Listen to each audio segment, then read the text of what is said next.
Sheena's Jungle Room and Mid-Valley Mutations proudly present Dimestore Radio Theater.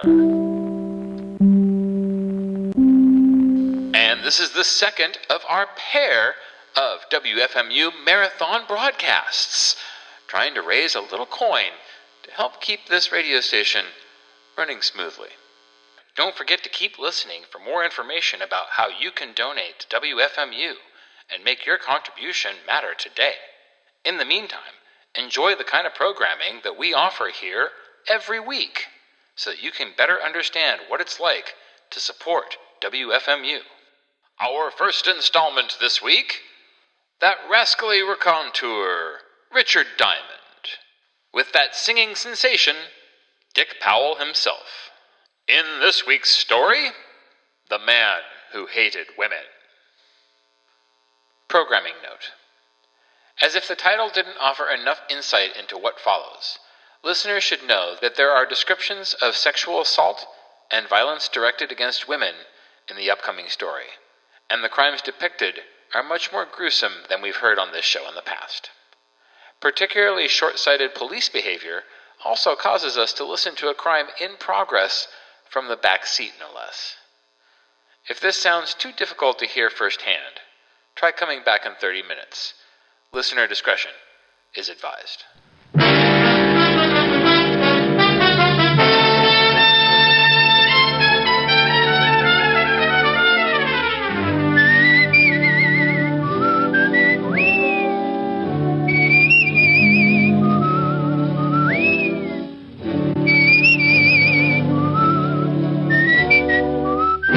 National Broadcasting Company presents Dick Powell as Richard Diamond, private detective.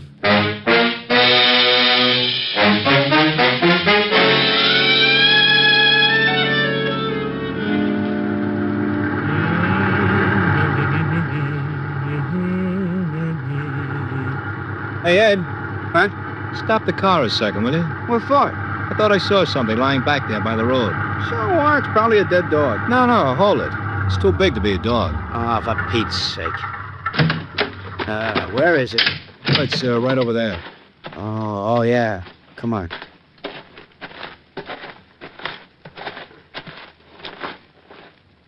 Holy cow. Yeah. She dead? Oh, I think I'm gonna be sick. Me too. Let's go call the cops. Here's another exciting half hour with Richard Diamond, private detective, starring Dick Powell.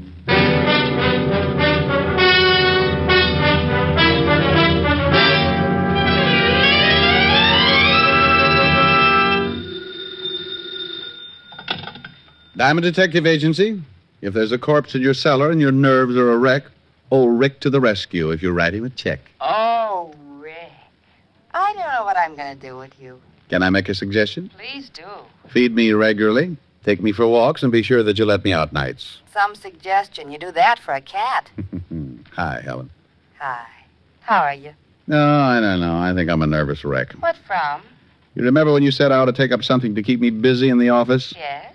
You remember you mentioned knitting? Oh, no. Oh, yes. I've dropped more stitches than a cross-eyed surgeon. You idiot. I was only fooling. Well, don't laugh. I was making Francis a pair of screaming argyles. Keep with it, Strongheart. You'll win out. Yeah, you're darn right I will. Oh, what I said. Darn. Get it? Ellen, are you still there? Yes, Rick. Wasn't funny? No, Rick. Okay, come on over, let's nick. Yes, Rick. Shame on you. Yes, Rick. I'll see you about 8. Oh. You don't sound very happy. That's such a long way off. Give you time to make plans. Bye. Bye. Now, let's see. I gotta take out 1, 2, 3, 5 rows. Oh. Yeah, what is it? Rick? No, how are you, Walt? Very unhappy. You should see me. I've got to take out 5 whole rows just to pick up 1 lousy stitch. What? Now, forget it. What are you unhappy about? I'll tell you about it when you get down here. Well, the 5th precinct's 20 blocks. Can't you give it to me over the pipe? I wouldn't ask you if it wasn't important, and I'd rather not say anything over the phone. Okay. Stop making like life-facing Portia. I'll be down as soon as I finish this heel. Heel. Yeah. If you must know, I've taken up knitting. Coming from you, I am unmoved. I don't care if you're building Sergeant Otis a fur-lined money belt. Get down here as fast as you can. All right, Walt. But you'll be sorry when it starts getting cold again, and I won't knit you a sweater to cover your Riro Boo. Oh, now you get over here. Bye, Walt. Getting Walt's goat was a sport with me. Whether he'd admit it or not, he got a kick out of it, too. Sometimes I wouldn't stay on the rib as long as I usually do, but that was only because Walt always starts sounding just a little bit worried. Then I know it's time to lay off and get serious. Now, don't misunderstand me. I never lay off entirely. And I never get completely serious. Those are two habits that don't help find the solution any quicker. They just fit you with a mess of ulcers, and you still end up too worried and too serious. I closed my office and headed for Walt's precinct. When I walked in, I spotted Sergeant Otis leaning back in his chair with his number 12s resting on the desk. Oh, hello, Sergeant Otis. Well, how's the big private detective today? Just fine, Otis. How's the flash of the 5th precinct? Just fine, Diamond. How's the big private detective today? You said that. I did? Yeah. Is the lieutenant busy? No, but he's happy. Why spoil it? Otis, when are you going to shine your buttons?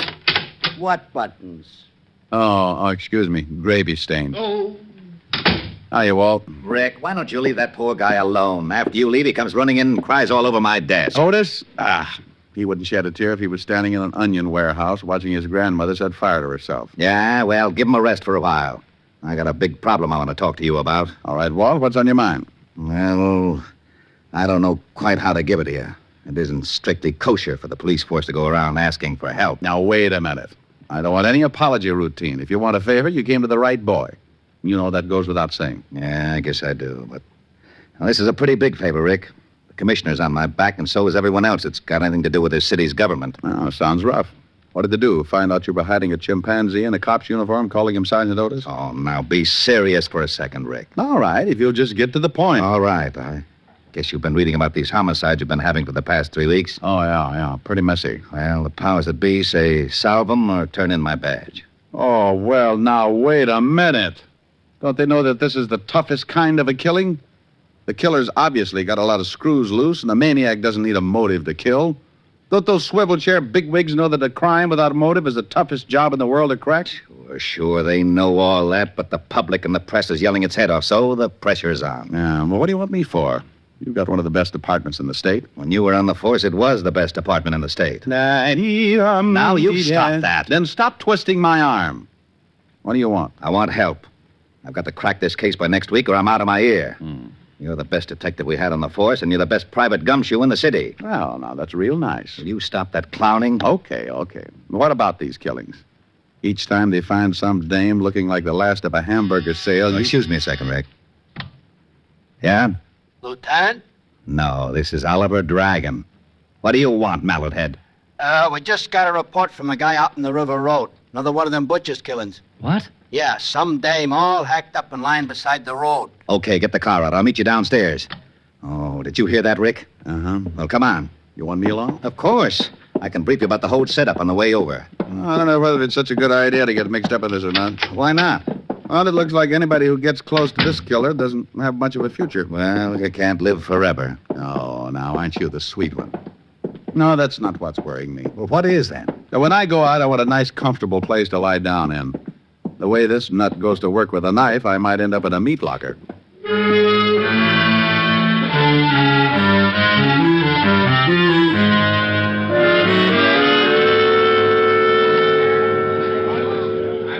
All right, everybody back.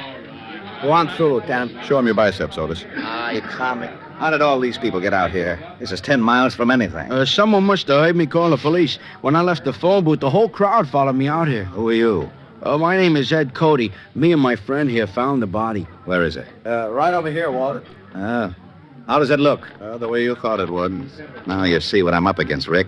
This is the third killing like this in 3 weeks. Yeah. No, I don't feel too good. Let's walk over this way. Yeah. Cody, you and your friend come along. We'll want to ask some questions. Yeah, okay, Lieutenant. Well, whoever the guy is that's pulling these murders, he's a complete lunatic. Are they all like that, Walt? You should have seen the last one. Hey, how'd you guys happen to spot the body? Well, I saw it first, and I told Ed here. Yeah. We were just driving along when Mac spotted something lying beside the road. I stopped the car and we got out. I saw what it was. I left Mac here and went back to town to call you. What's your full name, Mac? McCarthy. John McCarthy. Okay. What are you doing, Rick? Oh, looking at the road. That's your car up there, Cootie? It's Mac's. I was just driving. You went ahead how far before you stopped? Well, about 20 yards. You won't find much, Rick, even if the road is soft. Their car and then the other one would have blocked out the killer's tracks. Hey, maybe he didn't use a car. Maybe he walked her out this way and then killed her. No, this place is 10 miles from anything. He drove all right. And this crowd has ruined any footprints for sure. Oh, here come the boys. Come on, Rick. As soon as they start examining things, we can get back to the station. Yeah, I want to go through the whole file on the last 2 killings. You won't find much. A change of reading never hurt anyone.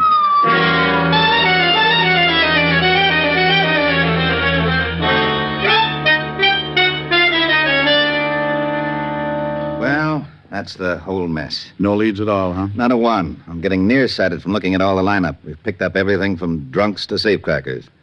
No leads. Same type of crime in every case. This killer's got a crazy streak as wide as Broadway. Wait till the commissioner hears about this one. Well, Yeah? give me a pencil. Now, tic-tac-toe is out. I got a headache. Stop waving your gills and give me a pencil. Here. What are you doing with that map? Drawing circles. Now, you stop that. That's the scale of this city, and I don't want it loused up by your doodling. Look at that. So you make a dandy circle. Well, thanks. What's it for? How should I know? You drew it. Drew what? The circle. Wasn't that a little foolish? Of course it was. That's what I'm yelling about. Well, that's bad for you. What is? Yelling. I know it. I thought you said you didn't know. Know what? About the circle I just drew. What circle? The one on the map. That's what I was yelling about. Well, why? You didn't draw it. I know I didn't. You did. What for? How should I know? You're a policeman. What in blazes has that got to do with it? You were a rookie, weren't you? Of course I was. You worked your way up to sergeant and then head of homicide, didn't you? You know very good and well I did. Wasn't it a little tough? You bet it was. I pounded a beat for 4 long years. I did it by the sweat of my brow. Now, wait a minute. How did we get into this? You asked me about this circle I drew. I did? Yes, Walt, but you didn't know what it was for. Oh, yeah. Well, what is it for? For you. You like it? It's not bad. Oh, I knew it. I knew it. You lowlife, you conniving, dirty, underhanded louse. You always do this to me. I think you sit around nights and pull the wings off of flies. Moths. All right, moths. You sit around and dream up little monstrosities to put on the police force and use me as a Guinea pig. Right, guinea pig. You call me, Lieutenant? No, get out of here, you idiot. Yeah, Lieutenant. Diamond, for once I'm going to find out what's at the end of this merry-go-round. I want to know about that circle. And I'm going to get it out of you if I have to shove that map down your throat. It was that. Huh? It was that you said, Livingston. This is the commissioner. Oh, not you, Commissioner. Hey, and then I can't evade these killings. Yes, Commissioner. I want you to put in their pressure. Yes, Commissioner. What have you done about the latest one? Well, I just went out and looked at the body. Well, that is my man. Yes, but... This department has been sitting around long enough. But... I'm giving you fine money. I have action and plenty of it. But... Your motor's running. You shut up. Eh? Well, no, Commissioner, somebody else. All right. But if I don't get some action in the next 24 hours, you're going to be plenty sorry. Yes, Now sir. get busy on it, and I'm not kidding. Get there. Yes, sir. Oh, Who was it? I am not talking to you. Don't you want to know about the circle? No. Fine. Well, when I was looking over the reports on the killings, I noticed something. You don't say. Say what? Okay, if you don't want to play. Be a sorehead all your life. Well, I noticed that all of the killings, including the one we looked at this afternoon, were within at least 10 miles of each other. And the first one, this one right here, was exactly in the opposite direction from the last one. Bully for you. No, it's nothing. Well, using the first and last homicide for the edge of the circle, we find that the other killing also falls within the sphere. Okay, so what? Getting interested? Well, the girl this afternoon had been dead for about, 14 hours, wouldn't you say? Yeah, but the coroner can come closer. Well, about, anyway. In the other 2 cases, it says that both girls were killed about 3 in the morning. If the last one was dead 14 hours, she comes close to that time, too. Okay. What does that prove? Not a thing. But it's something to go on. This is a wild one, Walt. But let's say that our killer started off with his victim somewhere, within that circle. To drive 5 miles, half the distance of the circle, it would take him, about... 15 minutes. 15 minutes. Now, that means he left his starting point around 2:45. That's a funny hour to be so consistent. You're right. Bars close at 2. 45 minutes to talk a dame into a ride. Might be. Well, I'll be darned. I may be all wet. The killer probably started from somewhere outside the circle. But we can start by eliminating the idea of the night spots anyway. Yeah, Lieutenant. Send out a 508 and get everybody in here. I want to check on all the night spots from, 45th Street and Broadway, the center of the circle. From 45th Street and Broadway for 10 miles in every direction. Yeah, Lieutenant. Now, that means cafes, bars, bowling alleys, anything that stays open until 2 or after, and step on it. I hope we're right. So do I. I don't like walking on eggs. Then sit down. Who knows, you might hatch something.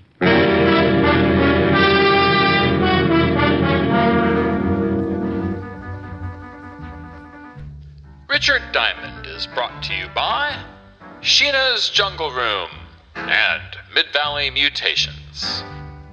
And this week, brought to you by the WFMU Marathon, where you can directly support the kind of radio that you appreciate and love in your community.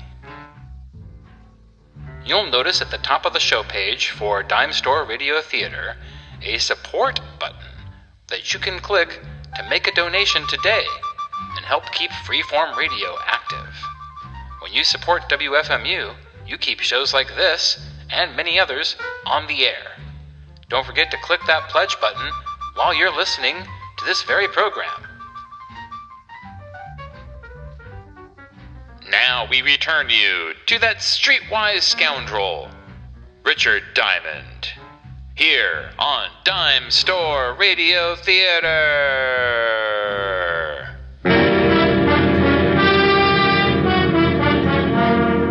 NBC is bringing you Richard Diamond, Private Detective, starring Dick Powell. Walt found out the name of the last victim, and the family supplied us with the picture. Her name is Martha Kirk, and they knew nothing of her whereabouts the night of the murder. You can't really appreciate a police department until you really see them in action. Inside of 2 hours, Walt had every dive, bar, and night spot in the 10-mile circle tagged. They spread out, one man to every 5 blocks, each with a picture of the 3 murdered girls. Because it had been my idea, Walt wanted me to swim with it and maybe sink. I took a little section from 48th Street to 46th Street, and by late afternoon, I'd covered most of the likely prospects. Yeah, you guessed it. The bottom of the barrel was coming up fast, and it was emptier than a ballpark during a thunderstorm. No one had ever seen the 3 victims. The last spot on the list was a bowling alley. I walked in and spotted a cocktail lounge, and when I climbed up on one of the stools, a bartender with a head that should have been out on the alleys walked up to me. Yeah, what'll it be? Oh, how about a glass of milk? Glass of milk? Think you can stand it? Well, if you're worried, water it a little. I don't want to pass out on you. I get him. He made it funny. So did your family. You looking for trouble? Only if I get pushed. I'm looking for information. First door on the left. Yeah. Ever seen any of these girls before? What are you, a cop?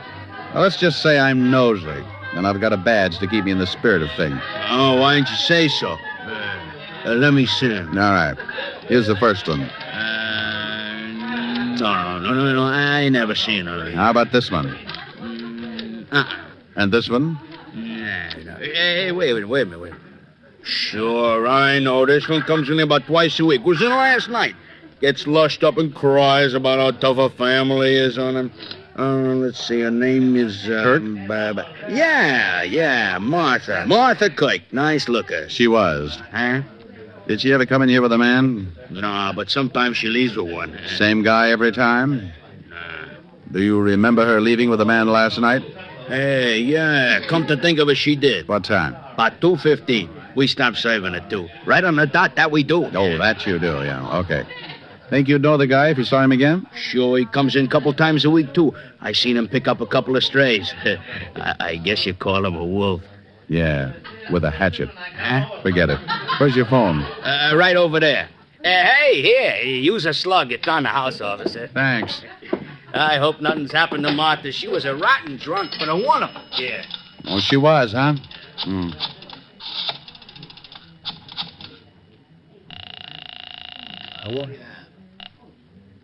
Sergeant Otis at your service. If you're in trouble, you probably deserve us. Oh, that's awful. Okay, Diamond, you don't have to get nasty. Shut up and get me the lieutenant. One moment, please. Lieutenant Levinson, You can forget about retiring, Walt. you got something? Yeah, looks like. What did your boys turn up? Nothing yet. What is it, Rick? Don't play games now. Get over to the 47th and 9th. You know the bowling alley in the middle of the block? I'm in the bar. Want me to bring the boys? No. This is one we've got to play quietly. I don't want to scare our ghoul off. I'll be right down. Hey, bartender, what about that milk? Oh, yeah, coming up.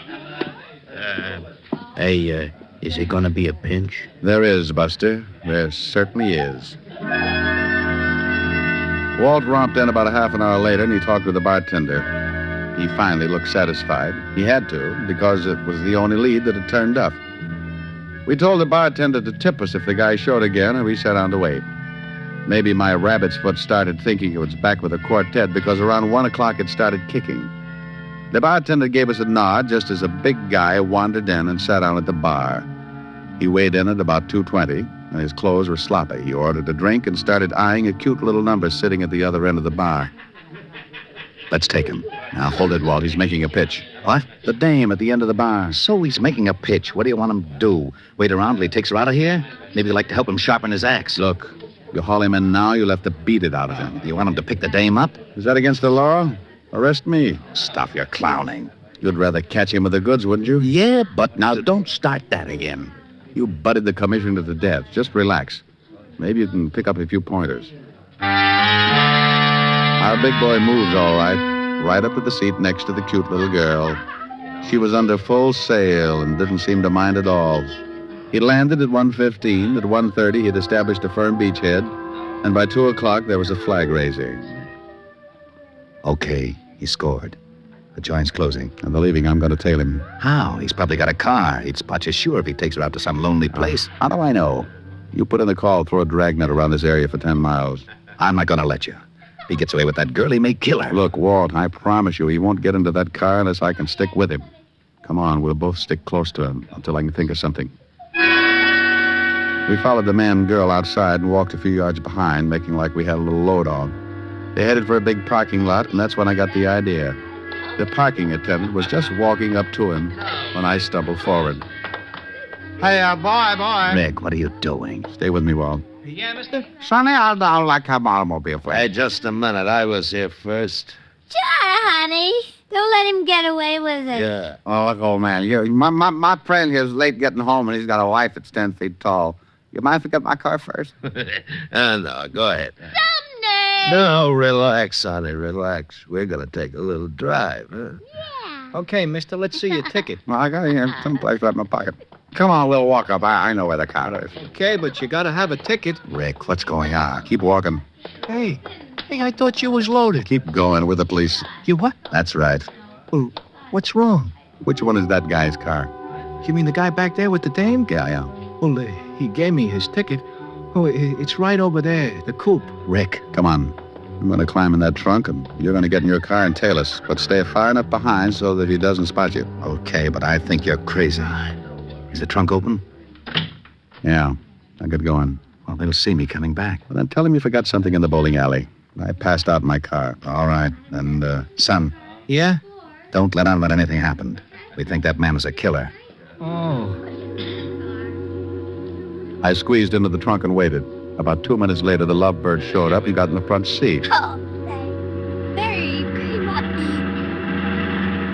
I rode like that for about 15 minutes, and it wasn't bad until we hit the dirt road. Then my inside started bouncing around like a pound of rice in a wind tunnel. We drove for about 10 minutes more and came to a stop. I raised the trunk just enough to get some fresh air and listen. I didn't want to climb out because they'd feel the movement up in front. I was sure they could hear my breathing. What are we stopping for? I thought maybe that I wanted to look at the pretty scenery. Well, how can you? So dark. Pretty though. I can see you, baby. Dad?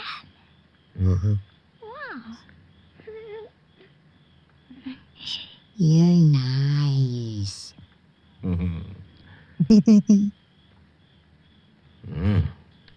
So are you.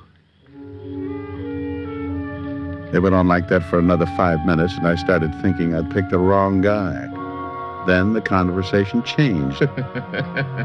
What's the matter? What's the funny? Don't you know? No, and I don't like the way you're acting. Women. That's what's funny. All the same. Huh? Like my wife. She was like all the other women. Hey, let's get out of here. You're talking funny. Funny, yeah. See a man and you like him, any man. You're all alike. Now you stop that. I just came along Now because... come here. No, you let me go. You ain't no different. Come here. No, stop that. Let me get out of the car. Sure, go ahead. I don't want no blood stains on the seats anyway. Blood? Go on, run. I'll catch you. I rolled up, didn't forget to take my .38 along. I spotted him in the moonlight, moving after her like a big animal. He was laughing. I could see he had something in his hand. It was a knife. She tripped and fell, and he moved in. Gave me goosebumps bigger than a grapefruit. When he was nearly on top of her, I closed in. Okay, hold it. Drop the knife. I'll kill her. I'll kill her like the rest of them. Kill her, too.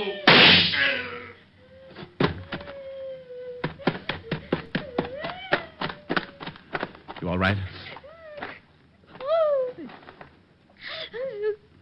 I'm glad you got here. All right, now, just take it easy. It's all over. It's all over.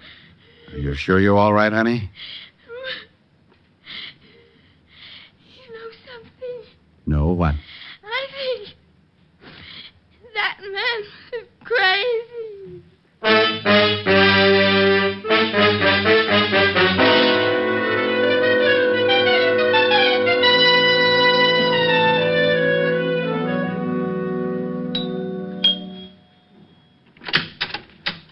Oh, good evening, Mr. Diamond. Good evening, Francis. Is Miss Asher in?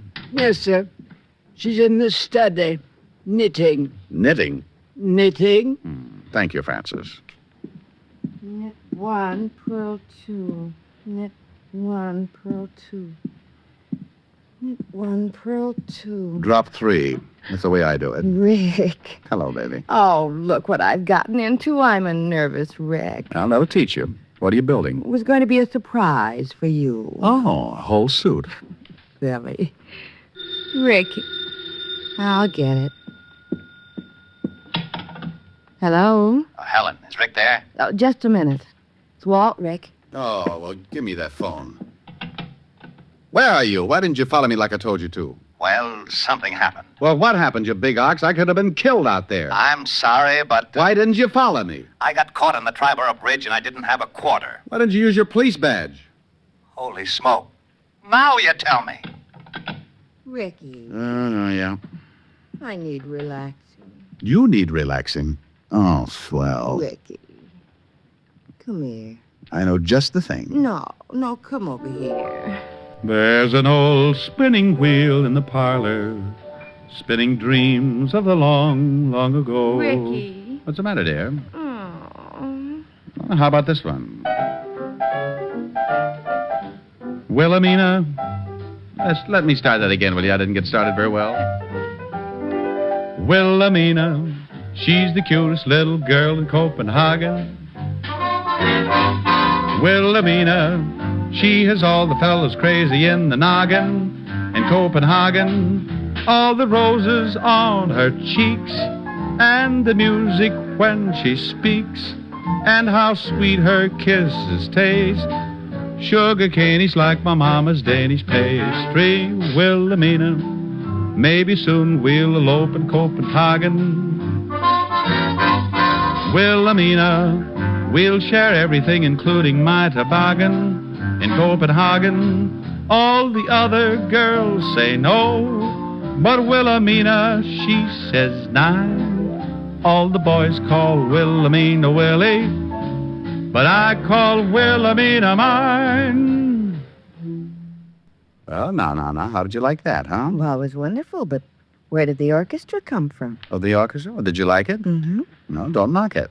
Rick, I told you I needed relaxing. Oh, well, how's this? Rag mop.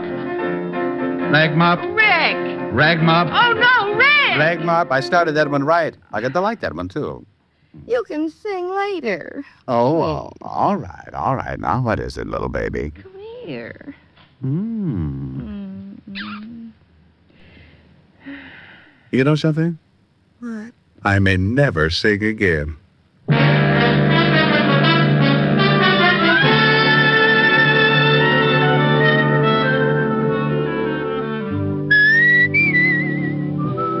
You have just heard Richard Diamond, Private Detective, starring Dick Powell. Lieutenant Levinson was played by Ed Begley, who soon will be seen in the MGM production Stars in My Crown. Also in the cast were Virginia Delby, Wilms Herbert, Lorene Tuttle, Bill Conrad, Peter Leeds, and Jack Crucian. Music was under the direction of Frank Worth. Tonight's show was written by Blake Edwards and directed by Warren Lewis. Dick Powell currently may be seen in the motion picture version of the best-selling novel, Mrs. Mike. Look for the private life story of Dick Powell, Pie Face and the Private Eye in the May issue of Movie Stars Parade on your newsstands now. This is Eddie King inviting you to be with us next Wednesday at this same time when we will again bring you Dick Powell as Richard Diamond, Private Detective.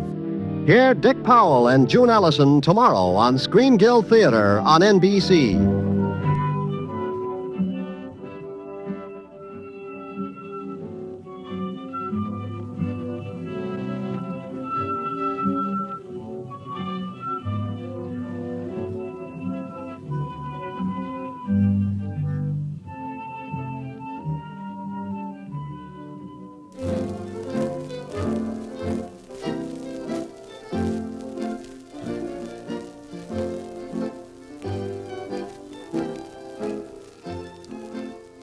Oh man, Asheville John's biggest fear possibly coming true as Richard Diamond threatens to never sing again.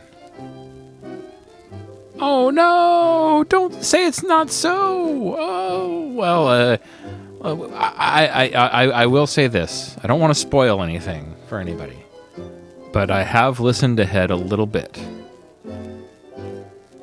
And I can say that I don't think Asheville John has to worry too much. I'll just say that. Oh no, it looks like we had a little bit of a disconnection there. I do apologize for that. It does happen occasionally on the show. Oh, I'm glad it didn't happen during the story part of the show. But yeah, yes. For those of you, maybe it disconnected during this joke, so I'll just say I don't want to spoil anything. I listened ahead a little bit. Asheville John doesn't have to worry. Everything is fine. So, yeah. Oh, and then Asheville John says, "Oh, I'm glad the stream cut out during that possible spoiler." Well, I hope I didn't spoil things too much. Well, this is the kind of fun that we get up to here on Dimestore Revelations, the show within a show, where we talk about what we've been listening to. And it's marathon, our second week of marathon time. And boy, do we have a doozy of a marathon going right now. We've been raising a lot of money. People really have been chipping in real time. I have watched people donate to this show during this broadcast already. So, man, and yeah, look at that. We got all sorts of people talking about enjoying listening to the show live, enjoying the fact that we put in the time and effort on this show. I appreciate that so much, and so it just makes me happy to know that we are getting through to people. People respond. People like this kind of thing, and people want to continue to get this kind of Sheena's Jungle Room WFMU beautiful, wonderful radio. And we got a wonderful digital salon tonight. People hanging out in the listener comments, the chat room, as people like to say sometimes. Hopefully we won't have too many more disconnections, but yeah, looks like we got Imaginos and Bandit, one of our more recent regulars. I always enjoy when Bandit is able to drop in. Mr. Fab here for Dick Diamond, the Private of course. Let's see, Laura Panic. Always good to see you in the digital salon. Hopefully, leaving behind that terrible, terrible job will make you feel a little better about things. And we always appreciate when you're able to drop in. Web Hamster Henry, my friend in Freeze. Yeah, Diamond was in some real danger this time with this knife-wielding maniac. It could have been much worse than his usual getting knocked out. So we're glad it didn't come to that. David the Splatter, thanks for listening, and of course we hope you do get some nice sleep out there. MFO, thank you for tuning in. Always a pleasure. Of course, I hope you're enjoying the show. Let's see here, and I think that's everybody. But let's see. Oh, here we go. We got a few people. Mick Groovy tuning in. That's a great name, Mick Groovy. I love that. And they make probably the best comment I've seen in quite some time. I'd post a comment if I had anything to say. Loving it. And then Laura Panic here. I treasure this radio station, and the micro formats like this one fills my heart. Oh, that is very wonderful to hear. I appreciate that you get to hear all sorts of wonderful, weird things, and that each new DJ brings a show that I was not anticipating, and yet is a great show. So that is the thing I think I really look forward to in terms of that kind of thing, is like, I don't actually know what each person is going to bring when they start up here, but somehow they all bring something that is just wonderful and magical and enjoyable. I think that's a little bit of the WFMU mojo, as it were, where we're all kind of on the same page and we all bring our A game. We really want to kind of make sure that people are getting a great show, the one that we would want to tune in for as well. And to help incentivize people who are possibly out there saying, I might want to make a little donation to WFMU, I have got some prizes available tonight. For your $20 donations, I got two different things available for you that you could enjoy. And I think you're going to like both of these because they're both very, very cool items. Up first. Now, do you remember that 90s hardcore band, Rye Coalition? They were fantastic. And a couple of years ago, they managed to put out a new single. What year was that again? I think it was, just last year, last summer. And limited release. I think there was one run that was super limited, and then another run that was kind of a little more, but still not too many of them. We have one here available for you to enjoy on this show tonight. I got a link to it here in the Discogs, a Discogs link here in the Digital Salon that you can check out if you're interested in that sort of thing. I gotta say, you can't get this record any other way. It's out of print otherwise. So if you want to get it, make a donation to WFMU in the amount of $20. This prize could be yours. Now, let's say 90s hardcore isn't quite your thing. I understand. I mean, I don't, because that's my thing. But whatever. Maybe you're a little different. You want something else. So, for those of you who make a donation in the amount of $20, let me tell you, I have a wonderful LP here. But all of this is vinyl tonight, by the way. Giving away all records. We have a wonderful on clear green vinyl. This is a record called Knock You Flat, The Northwest Battle of the Bands, Volume 2. This is one of those records that collects a whole bunch of singles and other stuff from bands in the area and collects it in one handy release that you're going to love. We got the Live 5, we got the Sonics, we got the Bumps, we got Gil Bateman, we got the Liberty Party. I mean, there's all sorts of incredible Northwest bands on here. Did I mention it's on green vinyl? I did, I think. So, this is something you're going to want to add to your collection if you can. And you can by making a simple donation of $20. You can get that prize in your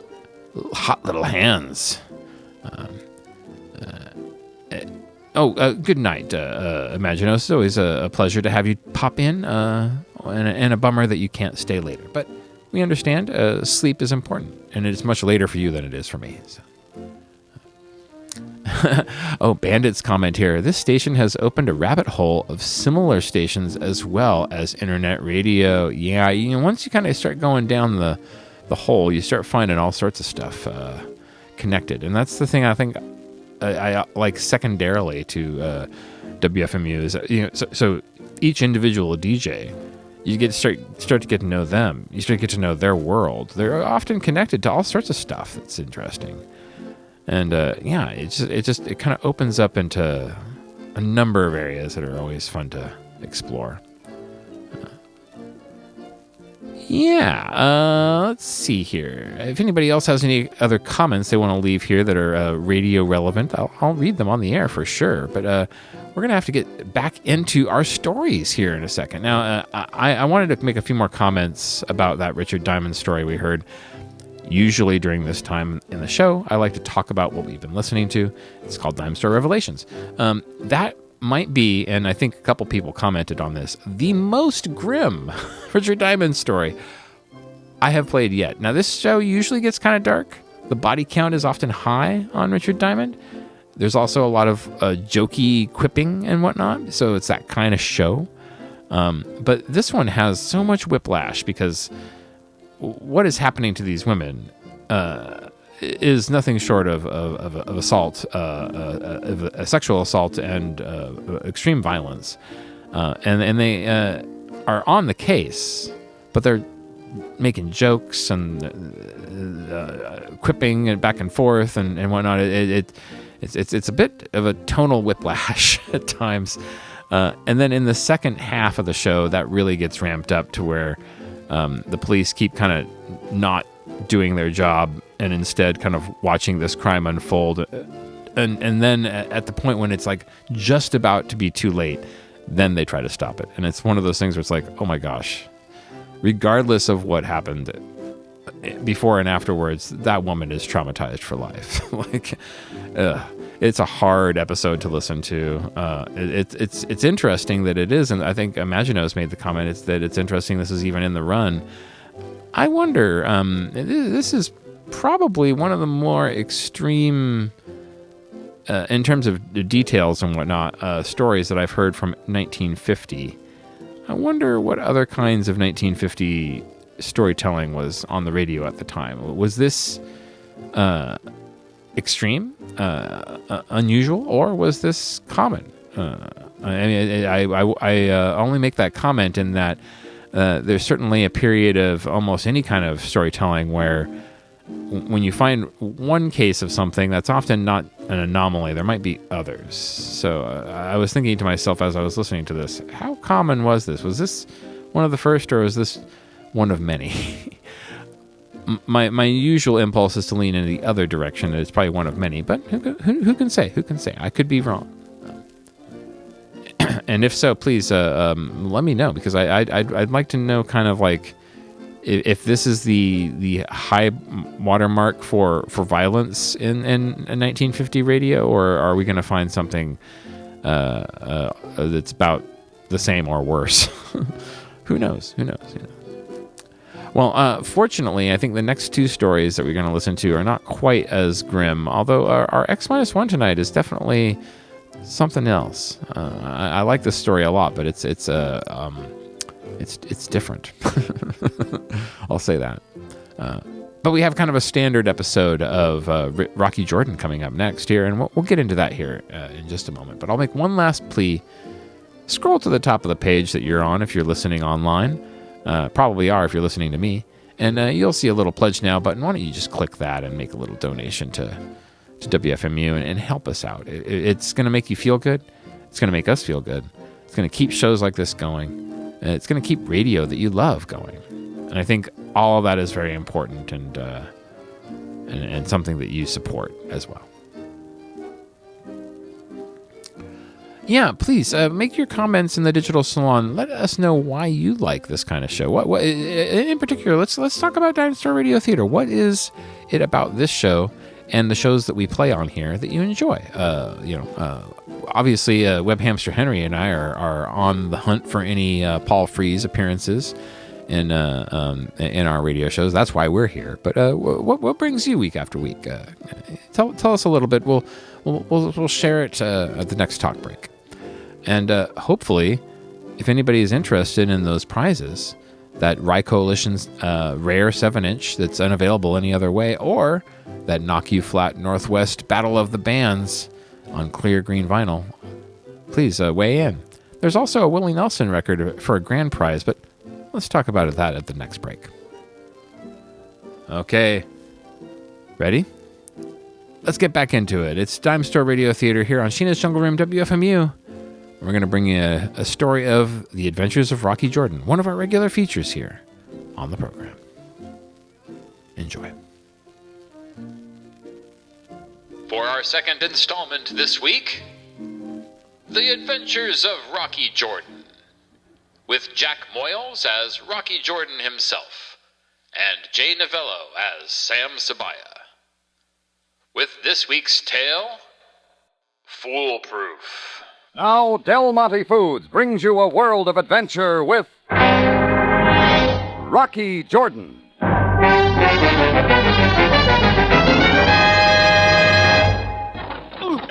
Why, you stupid bumbling fool. I'm sorry, mister. No harm done. No harm, you say. I'll very well show you. Hey, Rocky, come over here.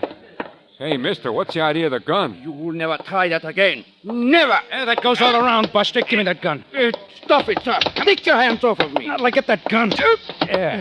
How dare you, sir? How dare you? It always happens when customers come waving guns and a tambourine. You saw what he deliberately knocked from my pocket? Scattered like chaff on the floor?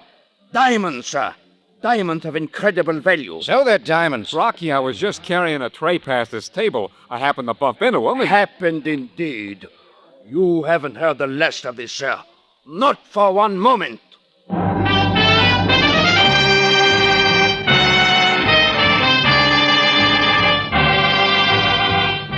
Del Monte, the brand you trust for flavor in so many good foods. Yes, Del Monte, the best-liked brand of canned fruits and vegetables in the whole wide world, takes you now to the Café Tambourine in Cairo, gateway to the ancient East, where modern adventure and intrigue unfold against a backdrop of antiquity. Tonight's Rocky Jordan story, Foolproof.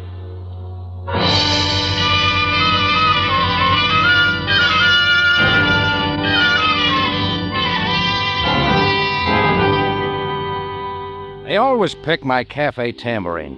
Like the fat guy who had draped his 300 pounds over a chair at a corner table, sipped at a drink, and waited for something. I kept watching because I'd seen him slide a gun under his coat lying on the table, and I didn't like it. When Chris bumped the table going by, a leather pouch hit the floor, and what came pouring out sparkled like a kid's eyes in a candy store. Mr. Fat whipped up with a gun, and it took me a good 3 seconds to get it away from him. You realize, sir, you have no right. I make all the rules in the tambourine, mister. They don't include guns. Honest, Rocky, it was just an accident. To deliberately knock the diamonds from my coat? Just pick them up, whatever they are. Yes. Here, I'll help you. No, don't touch them. Don't touch them. Have it his way, Chris. You got him now, mister. You know what to do. I suppose there's no harm done after all. Sure, it's past history. So before there's any more trouble... Wait, sir. Perhaps I should apologize. Nobody's asking it. I'm Mr. Hagerman, Sidney Hagerman. Carrying such valuable gems on my person made me nervous. When they were knocked to the floor, I automatically pulled the gun. I didn't mean anything by it. Well, the next time you may automatically pull the trigger, so just move along. Good. I had an appointment here. Not anymore, you haven't. You give me no choice. About my gun? Now, wait a minute. Won't hurt anybody now. All right, take it and get out. Thank you, sir. Good day. It had all the elements. A fat guy, a gun, and a full of diamonds. They were gone, but I figured the forgetting wouldn't come so easy. Things don't happen that way. It took just 15 minutes for more to come. An excited, slim-built fellow with 5'6" of nervous blonde clinging to him. They stood looking around like they expected somebody. and I didn't have to guess who. Eddie, I don't see him. Take it easy, Marguerite. This is the place. He said the tambourine. Well, yes, I know, but... Hey. Hey, you. Some folks call me that. You seen anything of a guy, a big fat guy? Called himself Sidney Hageman? Yeah, that's the one. He been in here? He's been in and out. Out? That was my idea. But I don't get it. He said to meet him here, it was all set. What was all set? Eddie, don't you... No. It's all right, baby. You heard what Hageman said. He wouldn't let us down. He could have changed his mind. Please, let's just go away and forget about it. Sure. Why don't you do that? He's right, Eddie. Don't you see Now, it? look, Marguerite. You wouldn't ask me to pass up my big chance, would you? It's the kind of deal I've been waiting for all my life. It'll put us on Easy Street. Us, it? Of course, baby. You know I'm doing this for you. I just wish I could be sure. Well, just give me a chance, then. All we gotta do is sit down and wait for him. Yeah, suit yourselves. Oh, hey, wait. He didn't ask for me. Eddie Gamble? Didn't say a word. Yeah. Well, maybe he'll phone and tell me where to meet him. You let me know. Yeah, I'll let you know. Rocky, come over here a minute. Who's it now, Chris? Behind the bar. I want to show you something. Yeah. Have a look at this. I just found it.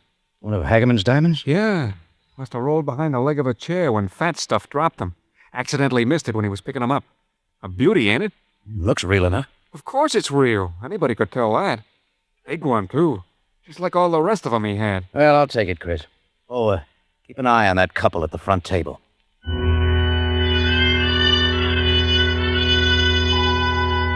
One diamond could mean enough, but when people start getting dramatic about a whole fistful of them around my place, it's time the police were in on it. So my destination was Captain Sam Sabaya. But along the way, I decided to stop by a little jewelry shop run by the trusted Abu Simbel, just in case. Effendi Jordan, is he not? Hi, Mr. Simbel. Allah has been gracious. And you? The same. Say, would you mind looking at this for me? A diamond, Effendi? I want to know what you think. Permit me to observe it under the eyeglass. But a moment.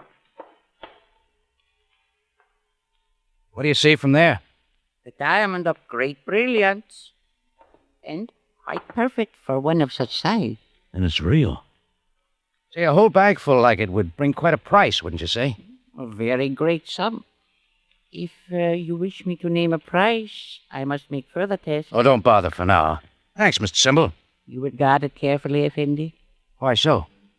It has been said that the diamond is but a star sent to Earth to give happiness. Should we not keep it so? Sure. I'll remember that.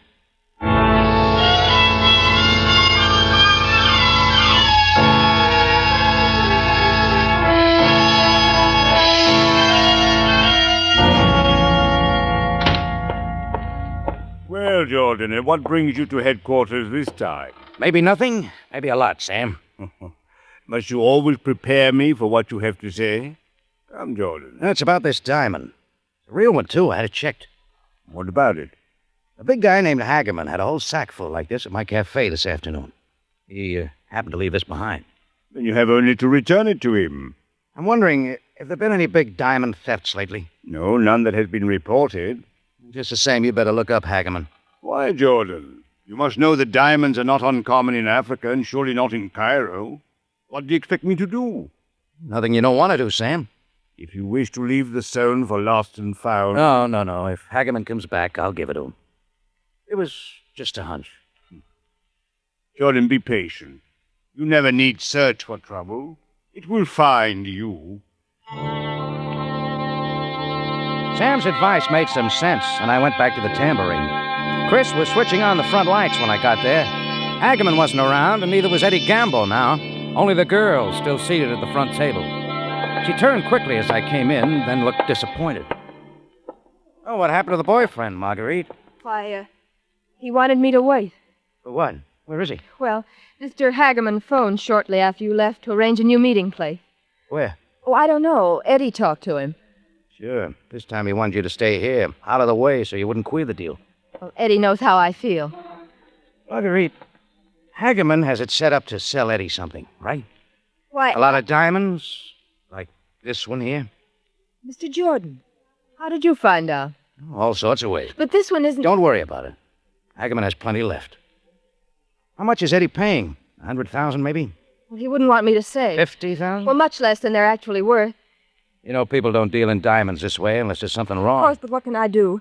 Ever since the deal started, Eddie's thought and talked about nothing else. I can't reason with him. Sure. It happens to people. Yes, greed can change a person so much. Chris? Yeah, Rock? Eddie Gamble got a phone call a while ago. Did you hear any of it? How could I help it here? All about a fistful of diamonds. At a good price, he kept saying. Did you get where he was going, Chris? Sure, the Dervish Bar. You know, that joint down on the Nile toward Bulak? Come on, Marguerite. I think we'd better join them. I locked the jewel carefully away in my office safe, and then we were driving for the Dervish Bar. It took a half hour to make it through the dark streets, and we got there just too late.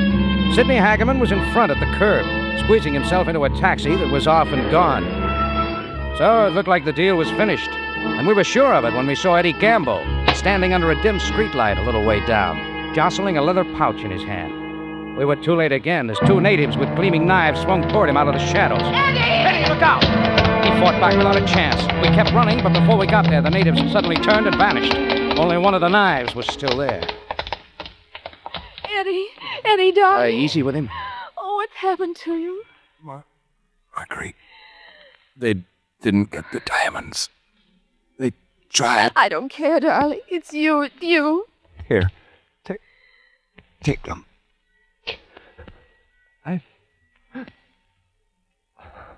Eddie! Oh. Why didn't he listen to me? You'd better come away, Marguerite. Give me the pouch. No. Give it to me. Come on. No, nobody will ever have them. What do you mean? These awful diamonds caused Eddie's death. They're to blame for everything. Nobody will ever have them. Marguerite, wait. Come back. She kept going wildly right toward the bank of the Nile. She didn't stop till she was at the water's edge. Before I could stop her, she tore open the pouch and threw the jewels out over the water. Scattered pinpoints of fire that disappeared into the black, swirling river.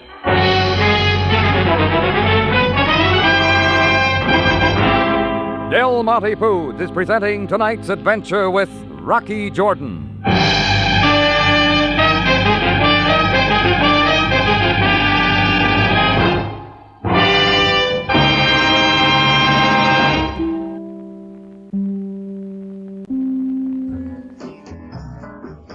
Sheena's Jungle Room and Mid-Valley Mutations have been bringing you The Adventures of Rocky Jordan, with that charismatic cafe owner himself, Jack Moyles. And this week, brought to you by the WFMU Marathon. It's true that your donations not only keep WFMU on the air, but pay for important aspects of WFMU operations, including rent, bills, and the occasional internet service that may provide you with streaming content, like that here on Sheena's Jungle Room. But donations help in other ways, too.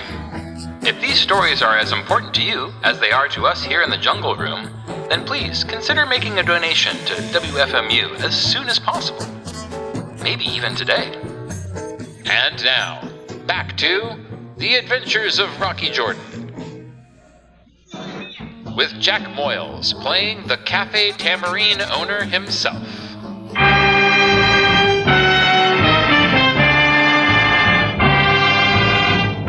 And now we take you back to Cairo and tonight's Rocky Jordan story, Foolproof.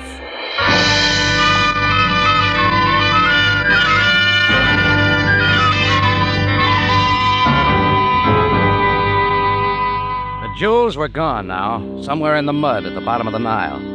All I could do was call Sam Savaya to pick up the late Eddie Gamble. We got Marguerite to her hotel. She was in no shape to talk about anything just then, so we called it a night.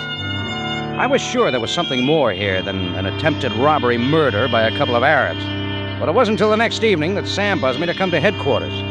Marguerite was there. We went over what had happened, but I could tell Sam had something else on his mind. Jordan, you are sure you could not identify Eddie Gamble's assailants? No, Sam, they look like any of 1,000 others. And you, Marguerite? I'm afraid not, Captain. It was so dark. Everything happened so quickly. Nonetheless, we will make every effort to find them. Doesn't matter now. If I only could have stopped Eddie before... Yes, I know. Most regrettable. All just for a handful of diamonds. How could he think it was worth it? Who can answer? It is written that avarice is the brother of misery. Well, that seems to be all. And what about Hageman, Sam? He was in on the beginning. Kindly keep me advised of your whereabouts, Marguerite. I may wish to see you again. I'll be at my hotel. Goodbye, Captain. Mr. Jordan. Good day. Bye, Marguerite. Sam, don't tell me this is all. Most certainly not, Jordan. Now come with me. I followed Sam out and we got into his limousine. He likes a waiting game, so I held up the questions as we drove across to the Uzbekia sector. We pulled up in front of a big mansion, half Egyptian style, with a few columns thrown in for the right effect. A servant let us in, and Sam asked for Mr. Claude Morgan. The name was familiar. A wealthy member of the British crowd. He came down right away. Captain Sabaya, it's very kind of you to give my call your personal attention. A valuable diamond theft demands my attention, Mr. Morgan. Diamond theft, Sam? This is Mr. Jordan. A pleasure, Mr. Jordan. If you'll step into the library.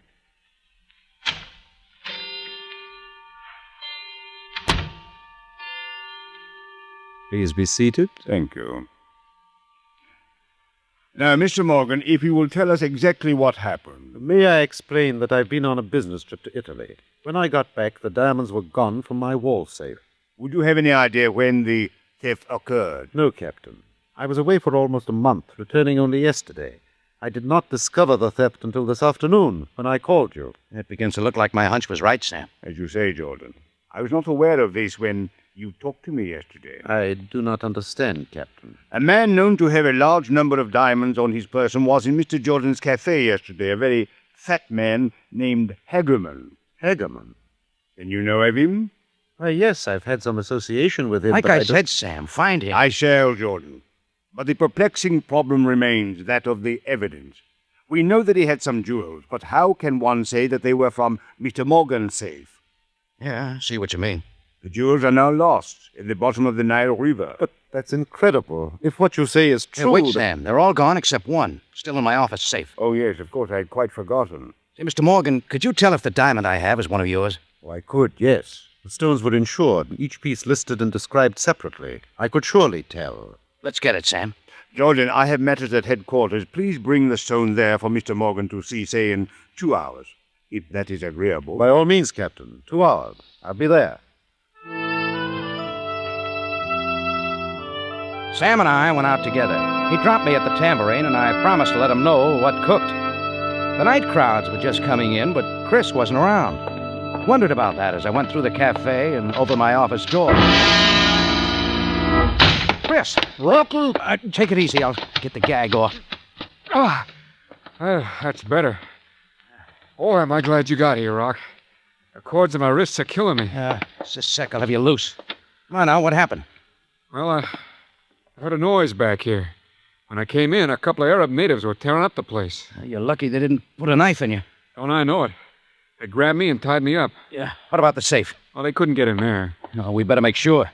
But I'm telling you, Rock, they didn't open the safe. Chris, think again. The diamond's gone.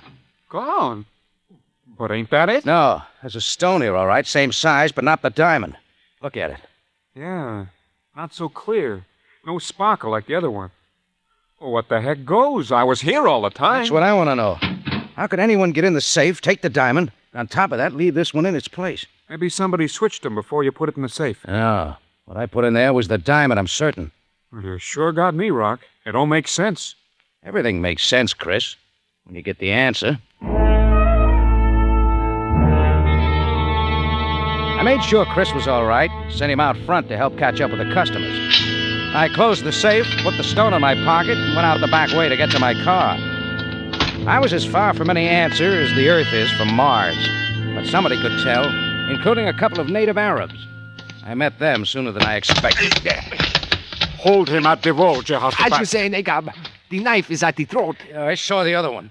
For each man, there is the knife. Sure. Like the one you used on Eddie Gamble, what? We love life, Effendi. We would not like to take yours. You weren't so squeamish the last time. We kill only when we are told. So give it to us. Quickly. Give you what? The stone. The stone which you have. Search the Nile. You'll find a lot of them. Only the stone which you have. At once, Effendi. It's in my right coat pocket. Negab will look. So.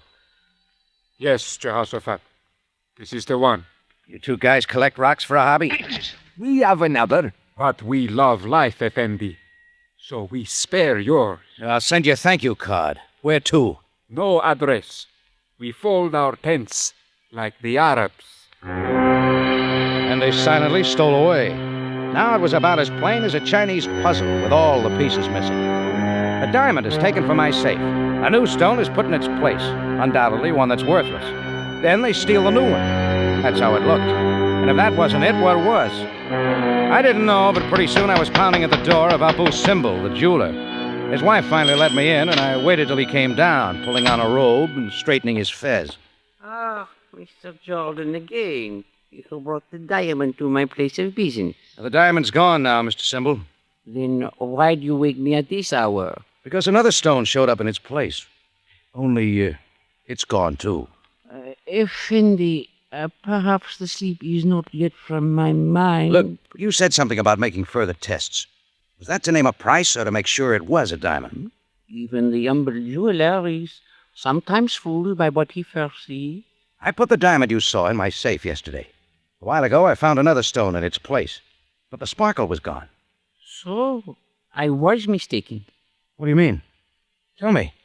The test would have shown a diamond is double refractory. Not so the jargon of Ceylon. Jargon? Some call it the zircon. When placed in silver sand and subjected to great heat, it becomes clear and takes on great brilliance. For a time. For how long?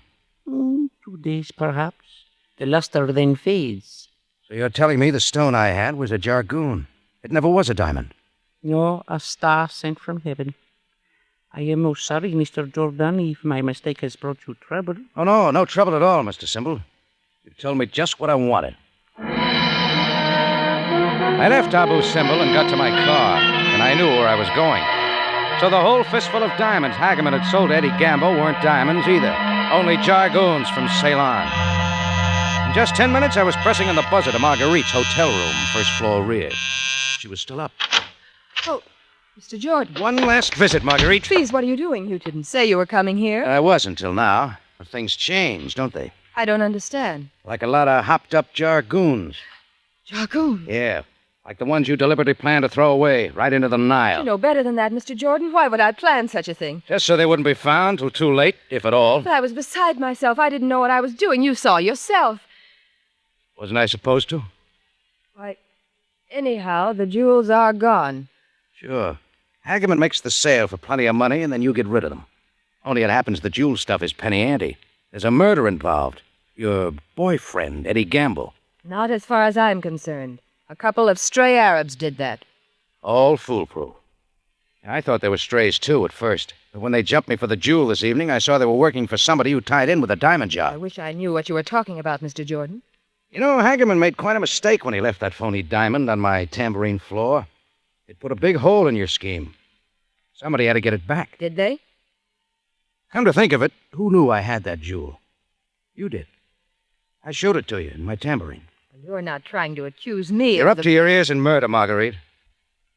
Maybe there are a few things you'd like to tell me now. Why should I tell you anything? It's either me or Sam Sabaya. Make your choice. Why, if I tell you, you'll... Mr. Jordan! She was looking at the window, but before I turned, the shots came. They were for Marguerite, and she dropped. Then, without thinking, I ran over to the shattered window. A man was running up the passageway to the street, and I went after him. When he turned, I ducked back. The sludge cut the wall over my head, and I was moving again. So was he. The next shots were thrown wild over his shoulder. After the last one, he dropped the gun. And we did the 440 till I reached him a block and a half further on and tried for a flying tackle. It took his wind, and the fight was over. But I kept it up, dragging him to his feet and over under a light where I could see who it was. I got a surprise. The kind that finally told me what it was all about. He was the man from the big house in the Uzbekia sector. Claude Morgan.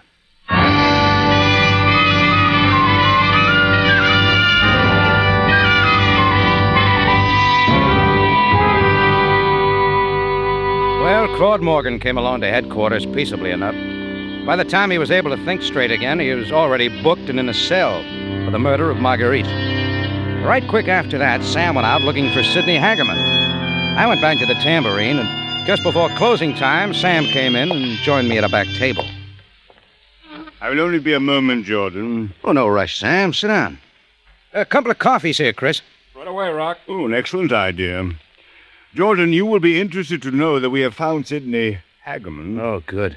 That leaves only a couple of stray Arabs. There's a call out. They will be found. However, a few things are not quite clear to me. Better check my ideas with Claude Morgan. Figures he's the kingpin of the whole scheme. Yes, the scheme. An insurance gyp, Sam. A big elaborate setup to convince us that Morgan's diamonds were stolen. He probably has them tucked away in Italy someplace. You might contact the police there. If Morgan himself does not tell me. The coffee. Oh, thanks, Chris. Sure, Rocky. Now, Jordan, this strange tale of the Jargoon. Oh, it isn't important where Hagerman got them. The idea was for me to see them at the Tambourine and then to know of their sale to Eddie Gamble. Then Gamble was not a party to the scheme. No, just the fall guy. Marguerite knew how to use him, too. Gamble gets killed, Marguerite goes wild and throws the jewels into the Nile. Now everybody thinks Morgan's jewels are gone. There's all the proof he wants. I see. Meanwhile, what is at the bottom of the Nile are only Jargoons. Morgan has the real one and can still file an insurance claim. With all the proof he needs that the diamonds are stolen. Except for one big slip. The stone which Hagerman accidentally left on your floor. Sure. I take it they had put the heat to the Jargoons to make them look like diamonds the day before. If he'd gotten back the one I had before it changed to its original color, we still might not have the truth. A great deal of trouble for only a fated Jargoon. Well, the insurance scheme and Morgan's part in it was new to me till Marguerite got killed. And when I caught up with Morgan, it all cleared. It seems that Marguerite and Hagerman chose a dangerous employer. Yeah. I'd guess Morgan planned to knock off Hagerman just like he did Marguerite. Then nobody'd know.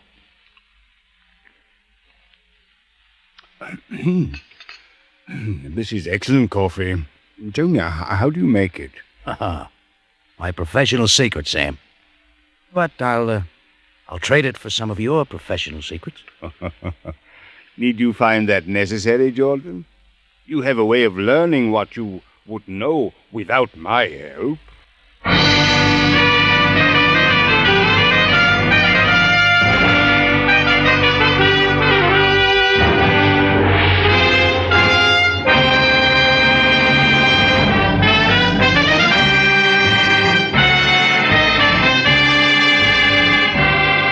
Rocky Jordan, written by Larry Roman and Gomer Cool, stars Jack Moyles in the title role with Jay Novello as Sam Sabaya, and is produced and directed by Cliff Howell, with original music composed and conducted by Richard Arrunt. Remember, you have a date next week at the Cafe Tambourine, run by Rocky Jordan. Same time, same station. And the story is The Strange Fate of Professor Amar.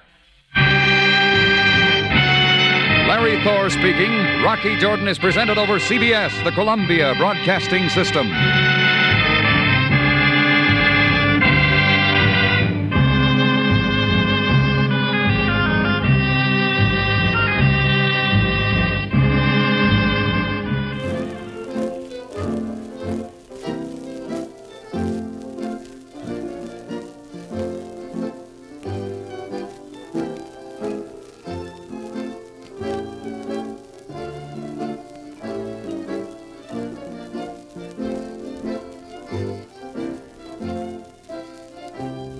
And welcome! It's another installment of Dimestore Revelations. The show within a show. This week, we're doing it twice because it's the marathon, and we want to do an extra little something here to try to encourage people to make a donation to WFMU in some form or another. And hopefully, I'm exhibiting what we do best here on Dimestore Radio Theater, which is play cool, weird, old radio dramas from the mid-century period, essentially. Although I have been known to play stuff as early as the 30s, we have been known to play stuff as recent as the 80s, and some of our documentary clips go into the 90s and 2000s, but we try to keep it old school, as they say. Yeah. Or as old as we can. Bandit makes the comment here in the Digital Salon. It's really nice outside, so I'm sitting on my front steps listening, though it is a tad chilly. I was DJing with the window open until just a few moments ago because the sun just finally went down past the horizon and it suddenly got cool very quickly, as does happen this time of year. It's not quite spring, but everything is trying to trick us into thinking it already is. So, but yeah. Anyway, we just heard an episode of Rocky Jordan, the show that is essentially the Casablanca radio ripoff. Although Rocky Jordan had been on the air previously, I think about half a decade or so before this run started, and it was kind of a slightly different show. And every once in a while, although rarer and rarer, they make a little reference to Rocky having had adventures in the past and things like that. And that is partially to reference that version of the show. We actually have not heard any of that version of the show because there are only, if I understand correctly, 2 episodes of it that exist in the modern age, because most of them were lost to time, as many old radio shows were. And so when we are done listening to all of the Rocky Jordan episodes in this run, I will append at the very end those 2 episodes. And Knox Valera, you can make a donation easily by just scrolling to the top of this page and clicking the Pledge Now button, where it says WFMU, support Dimestore Radio Theater. Click that. It'll walk you through the donation process, and in doing that, you can select which shows you'd like to support. And, I don't want to necessarily put my thumb on the scale too much, but if you are enjoying this program, please select Dimestore Radio Theater as one of the shows that you would like to support. And that is how you can get in the running for one of our prizes, if you want to get one of those. Because we've got vinyl this week, my friends. Vinyl records available for you. Old-fashioned, as we would say, because it's Dimestore Radio Theater. We got to do it old-fashioned style if we can.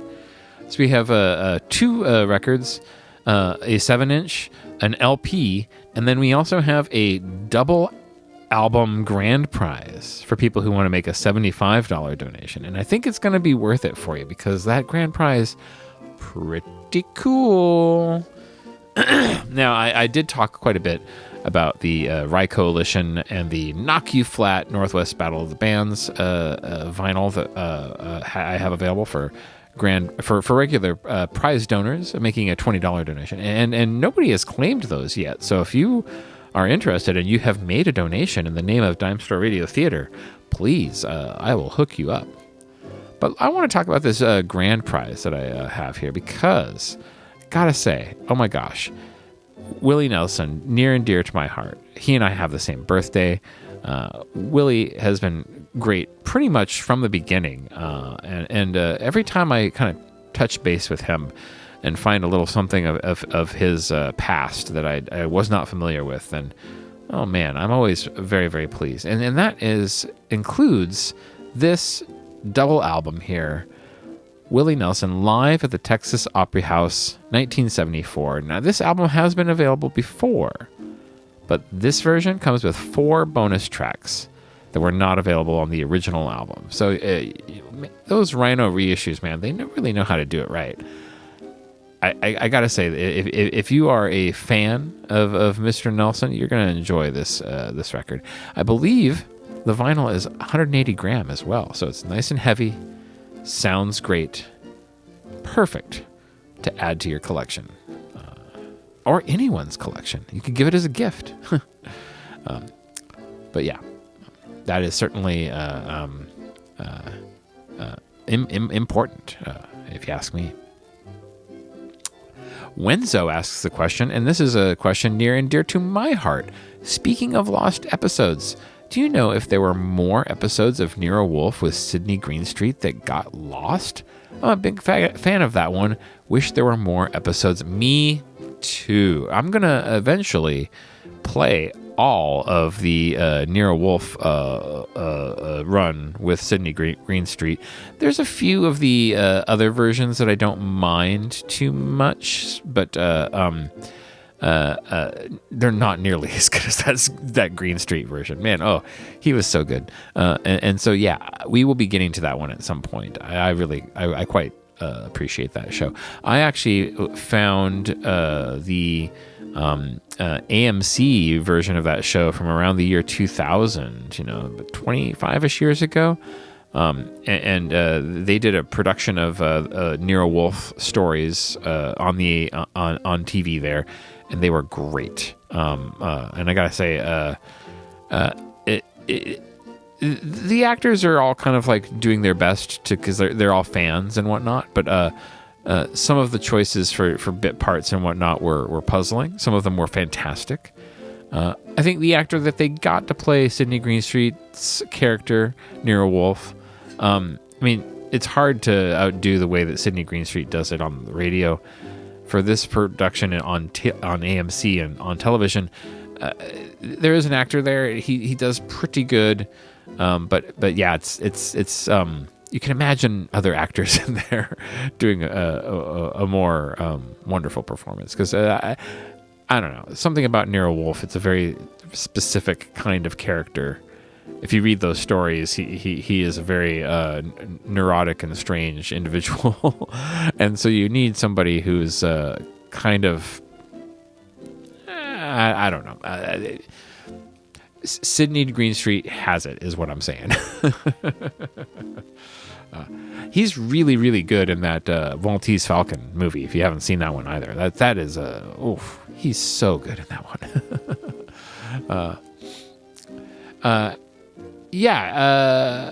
Wenzo seems to know what I'm talking about here. There's a Canadian public radio one from the 80s. I don't know that one. I need to get on the ball with that one. I have become a bit of a nerd for Nero Wolfe as time goes on, because I am a man of a certain age, and eventually you fall into a couple of different categories. You either start reading novels about sailing ships and World War II, or you start reading more and more mystery and detective stories. So that is the path I am going down.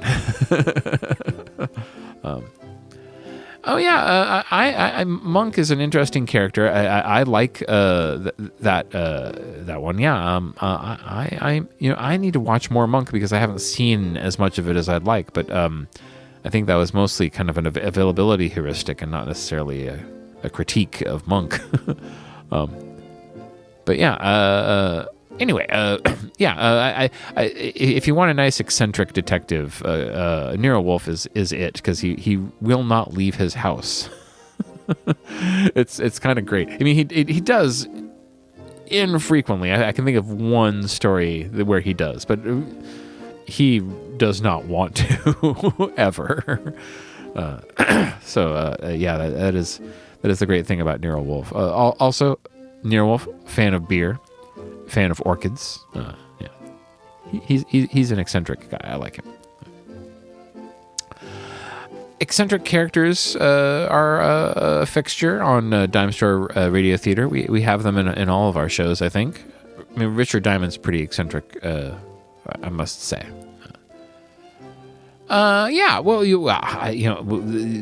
We were talking about that Willie Nelson double LP. I think you guys should probably make a donation to try to get that one, $75. Or, if you don't want that, you should get the Sheena's Jungle Room keychain. This keychain, which you can see on this page if you scroll to the top, is so fetching, so fantastic. It looks like an old motel keychain, but it has Sheena herself and our wonderful logo on it.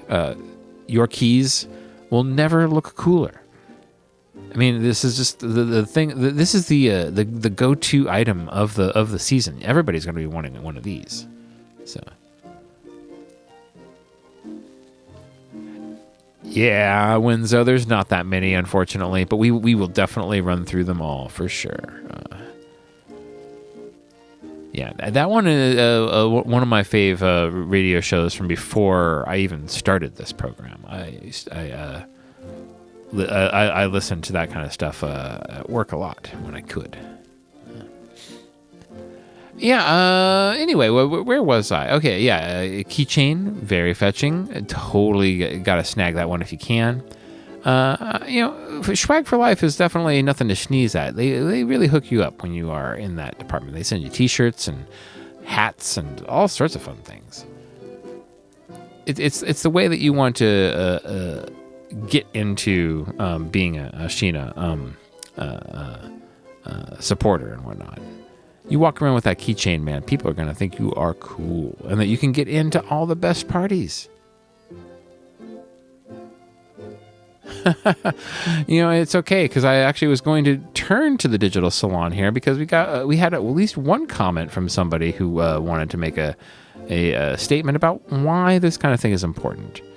And for those of you who are out there trying to make last-minute donations so you can snatch up one of those records that I have available, this is the time to do it, because I'll read this and then you can do that. I believe it was Bandit, if I'm not mistaken, made the comment, and this was in answer to my question of why do you like to support this particular show? Although I think Bandit kind of wants to support Sheena and WFMU in general, because they make the comment,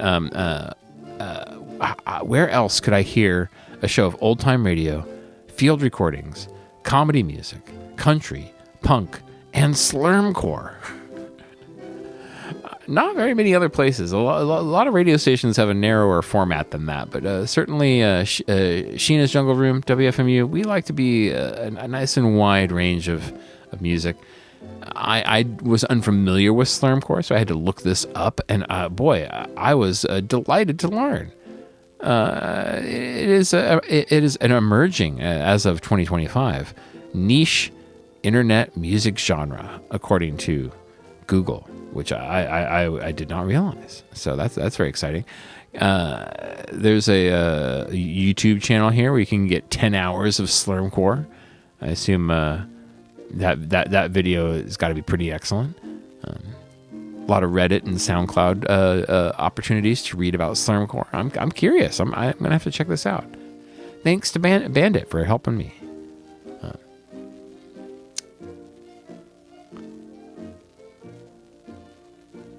Oh wow! I didn't realize that William Shatner played Archie in a version of Nero Wolfe. That's fantastic. I guess it was for a pilot that never got picked up. Oh wow! Might have to watch that later on if that YouTube link is what I think it is. David Shortell. Thank you.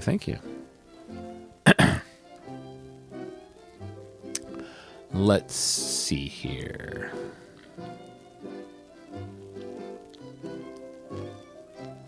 The other great thing that I appreciate about WFMU and Sheena's Jungle Room is the digital salon itself. Now, I think not enough people talk about this, but for those of you who listen to your radio and like to be near a computer while you do it, we have social media the way it was intended. The digital salon, our listener comment area, the chat room, where people can log in. If you are a user of the website, it's moderated so that it's a much more safe environment than some places like this on the internet. And it's harder to embed stuff in our chat room, aside from just kind of like links to off page, which you can go to if you want to or not. But it is a encouraging and fun place to hang out.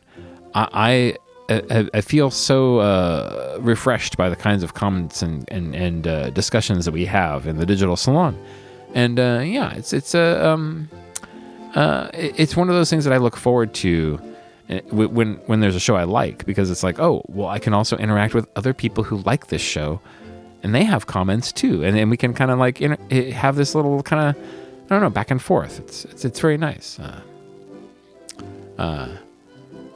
Oh man, Bandit is getting soft baked cookies tonight. That is fantastic. Oh, very, very, very cool. I'm a sucker for a nice cookie, a home baked cookie in particular.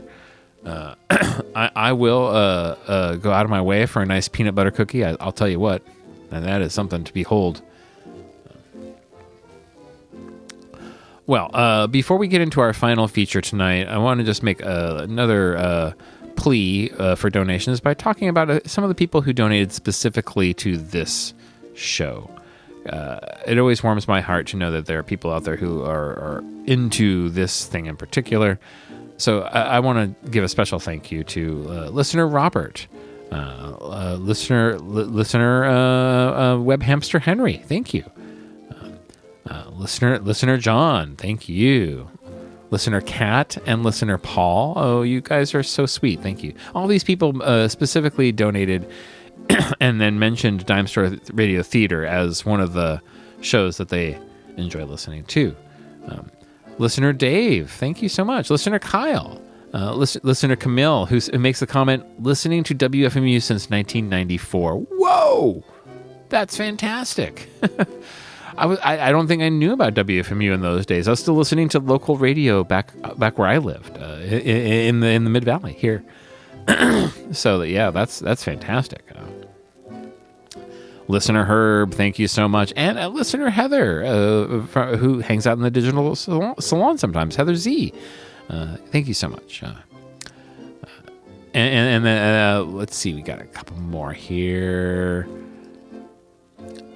Listener WR, thank you so much. That's very sweet of you to make a donation. Listener John and listener James, who makes the comment, Port Zerbi, I think is how you say that. The Polish word for what is it? What does that word mean again? A kindness, oh gosh. Polish is not one of those languages that I know very well.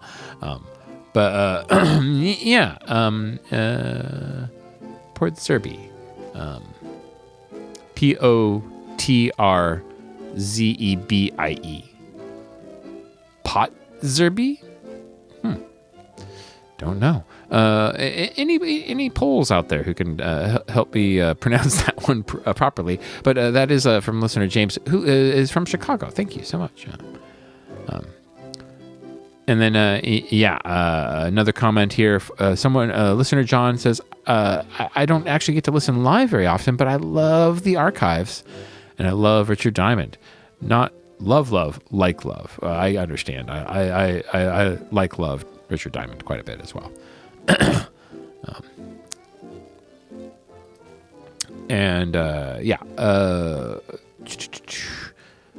Another comment here directly from a supporter. Glad to support weekly old time radio here on WFMU and Sheena's Jungle Room. Thank you, Austin.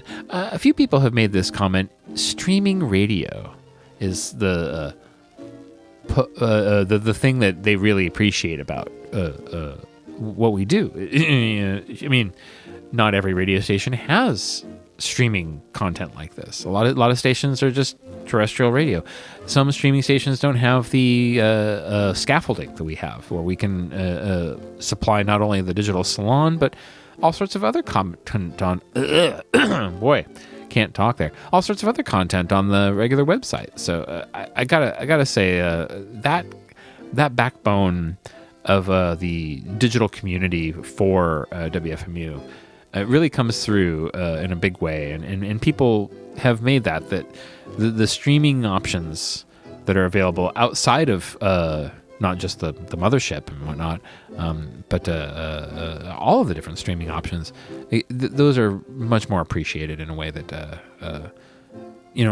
were not even available when I first started listening to radio. I'm always impressed that this is an option that we have now in the future. It's great. Here we go. Web Hamster Henry is providing a pronunciation. Hopefully I'm getting this right. Potrzebii. Potrzebii?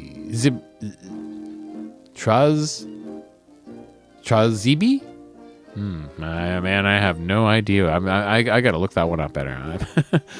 Your pronunciation guide is very commendable, Web Hamster Henry. I think the fault lies in the pronouncer.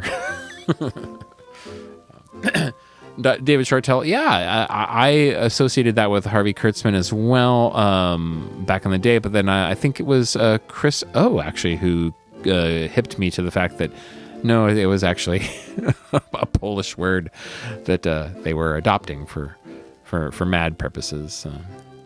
That Kurtzman, oh man, same with the Wiebelfetzer, another word that Kurtzman loved. Let's see here. Well, yeah, so many people making so many charming and wonderful comments. We got a couple of people who have made donations that would definitely allow them to get one of our prizes tonight. So if either of our donors who have made a $20 donation tonight are interested in the Rye Coalition 7-inch, not available any other way. This is kind of it because it's out of print, I think. they made like a very short limited runs and then it was gone. So you can get the Rye Coalition 45 or the Knock You Flat Northwest Battle of the Bands Volume 2 on clear green vinyl. That's all garage rock bands from the Pacific Northwest. Either one of those $20 prizes that you could claim if you've made a donation in the amount of $20 or more. That Willie Nelson record available for those $75 donors. And then, of course, the Sheena's Jungle Room keychain. I think that's enough on that subject. So, yeah, if you are interested, by all means. Oh, hey, look, we got another comment here from another donor. Bandit makes a comment. I'm always excited for Dimestore Radio. Sign. This show has honestly introduced me to old-time radio shows that I probably wouldn't have listened to. Love this show and Mid-Valley. Keep rocking, Austin. Aw, that's very sweet. Bandit, so we got 3 people now who have made donations in the amount that would enable them to get one of these records tonight. Here we go. So let me know if any of you want either of those. And yeah, let's move on.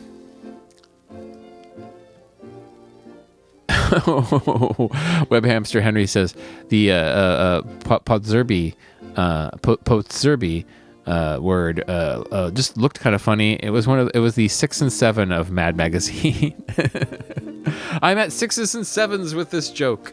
Okay, well let's move on. Yeah, we're gonna close tonight with one of my favorite radio programs from the mid-century, X-1, Dimestore Radio or Dimension X, X-1. They were produced by the same team of people, and they ran from about 1950 until the late 50s.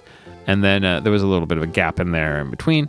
And then in reruns, it was on for decades. And then they tried to revive it in the 70s, but it didn't quite work. X-1, Dimension X, fantastic shows in general, I think. And certainly when it comes to stories and whatnot, you get a pretty wide range of comic versus kind of horrific. You get kind of scary, you get kind of spooky. I think this one has a kind of eeriness and creepiness to it so there is a science fiction conceit to it, but I think the part of this story that is terrifying and has a little bit of that Twilight Zone quality to it almost has nothing to do with science fiction, but just has to do with the way people are. And in a lot of ways, those are the best science fiction stories, where the science fiction conceits are not necessarily why you're there, because you're interested in the character study. So, yeah, this one is one of the classics. It's one of my favorites. It's also pretty creepy and kind of terrifying. So, yeah, definitely enjoy it quite a bit. We're going to close with that tonight. And we're probably going to have to change out what we listen to in this final slot sometime soon. I want to run a few X-1 reruns, a best of, as it were, have people kind of like vote on which episodes they would like to hear again, because rerunning X-1 was a very common thing that not only the creators of the show did, but then old-time radio programmers did for years and years. So I kind of appreciate that. Yeah, thinking about what could follow X-1 when we run out. If you got any suggestions, let me know. McGroovy, that one is yours, certainly. So I think Bandit, if you want, the other 7-inch, the Rye Coalition record, is yours. Unless someone else weighs in really quickly. The Willie Nelson one is for the higher donors. And I put a link to that Rye Coalition record at the very top, Bandit, so if you wanted to check that out, by all means. And David makes this comment. Noir Alley host Eddie Mueller spoke about Kurt Kasner's career on TCM recently.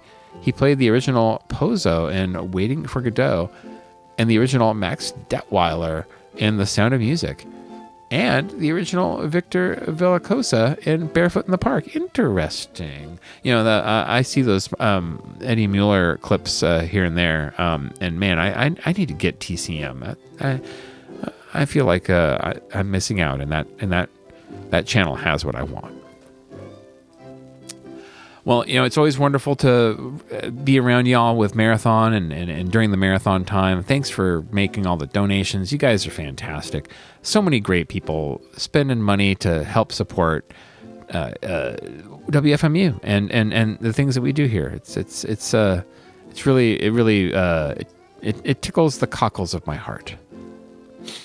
Now, let's get into probably the slurm core of old time radio. It's X-1 with a pretty fantastic story, The Scapegoat. Enjoy. And be seeing you. And now for our third and final installment, Dimestore Radio Theater presents X-1 with The Scapegoat. Countdown for blast off. X-5, 4, 3, 2, X-1, fire.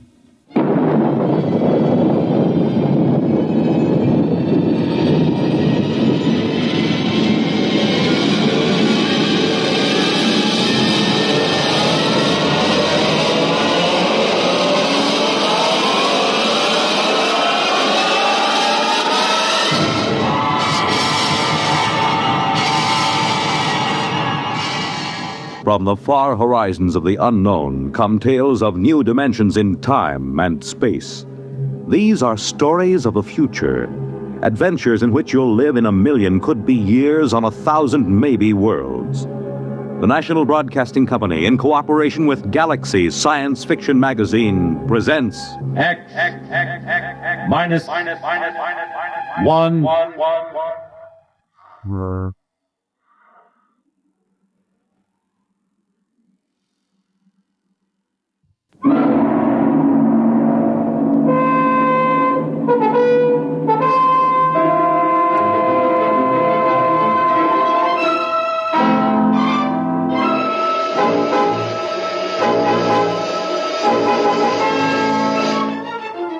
Now, X-1 and The Scapegoat.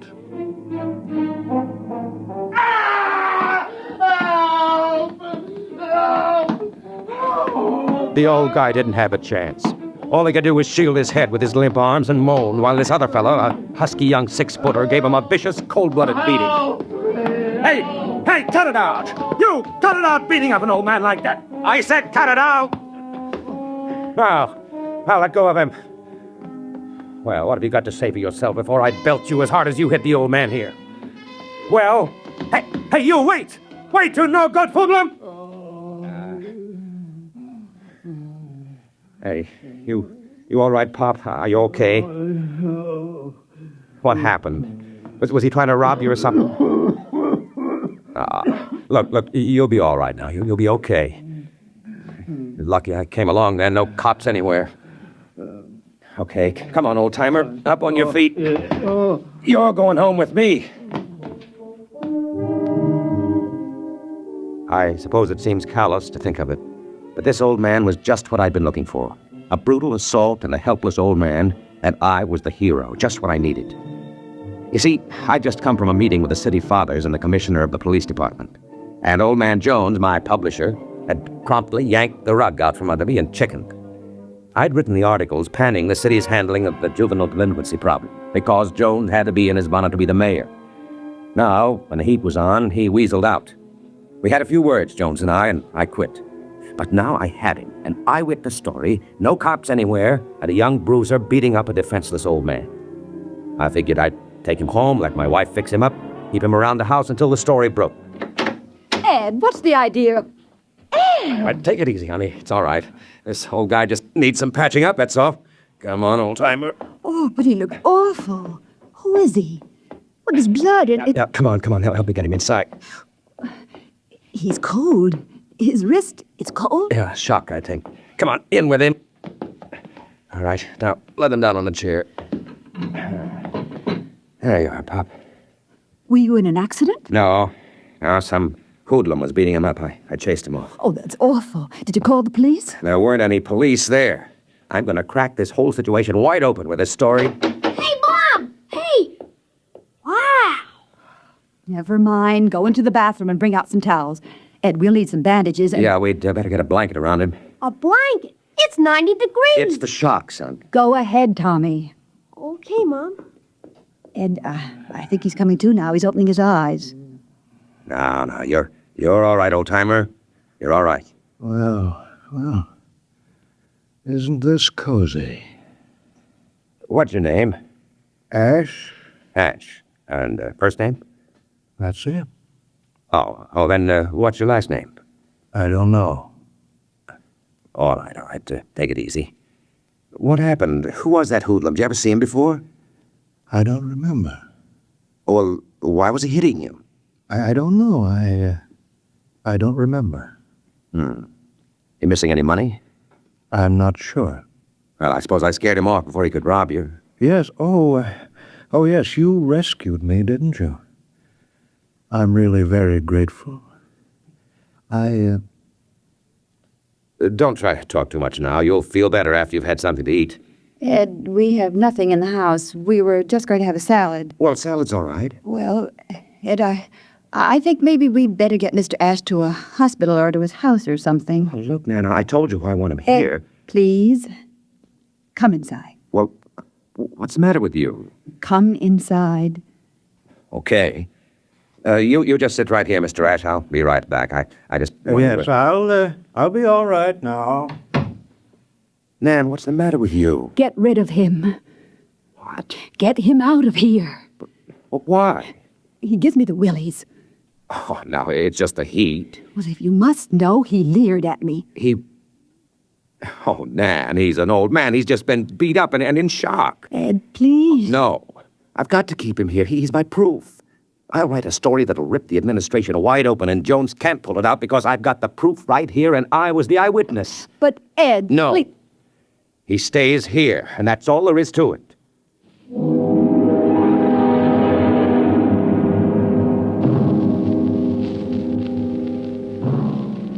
You're listening to The Scapegoat, tonight's attraction on X-1. X-1 is brought to you by Sheena's Jungle Room and Mid-Valley Mutations. And this week, brought to you by the WFMU Marathon. Keeping up terrestrial broadcasts and web streams is quite expensive for WFMU. But if we're going to pioneer the future of broadcasting, then we have to work on this neural net transmitter that enables us to send WFMU programming to the center of your mind. But we can't do that without your support. So please consider donating to WFMU's Marathon so that you can make all of our mad scientist dreams come true. And now, we return you to more chilling stories from X-1.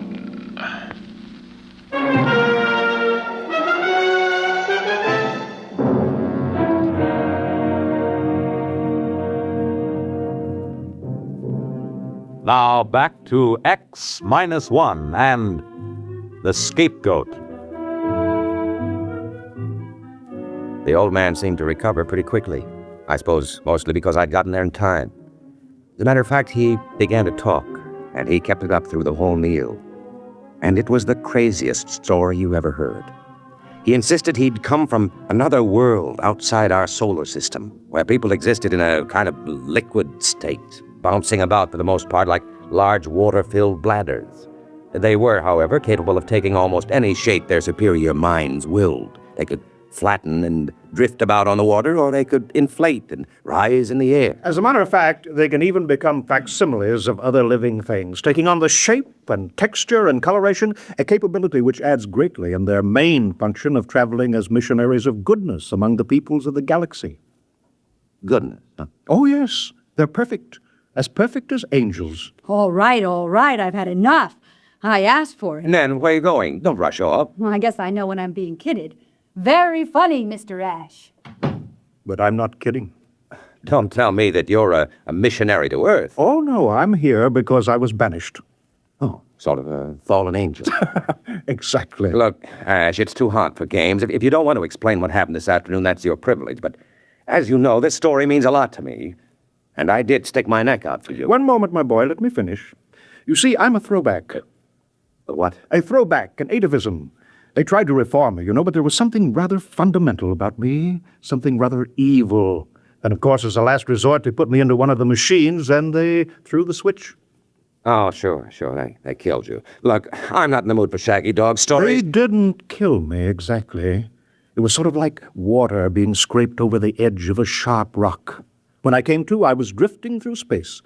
And then, of course, much later, I landed on Earth. Oh, I've had many shapes through the years. Mainly people who died. I find that's much more convenient. Yeah. Well, look, if you'll excuse me, I have to make a telephone call. I'll just go into the other room. I dare say you want to call the hospital. I'm not psychotic, really. I've got iced coffee. Oh, yes, you're just in time, Mrs. Potter. I think perhaps I'd better prove my story if you'll wait just a moment. You see, it's done by the generation of a high electrostatic field. Something like this. If you'll notice, my face begins to lose definition. It moves as if it had a life of its own. Now watch. Ash, stop it. Ash!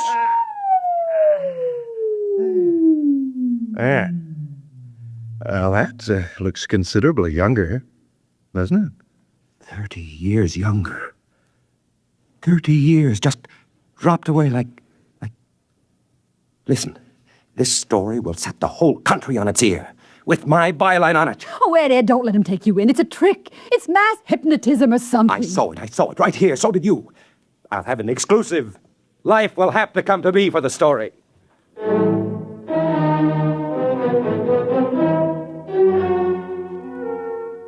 I've got to admit that I could share something of Anne's point of view. He wasn't really very pleasant.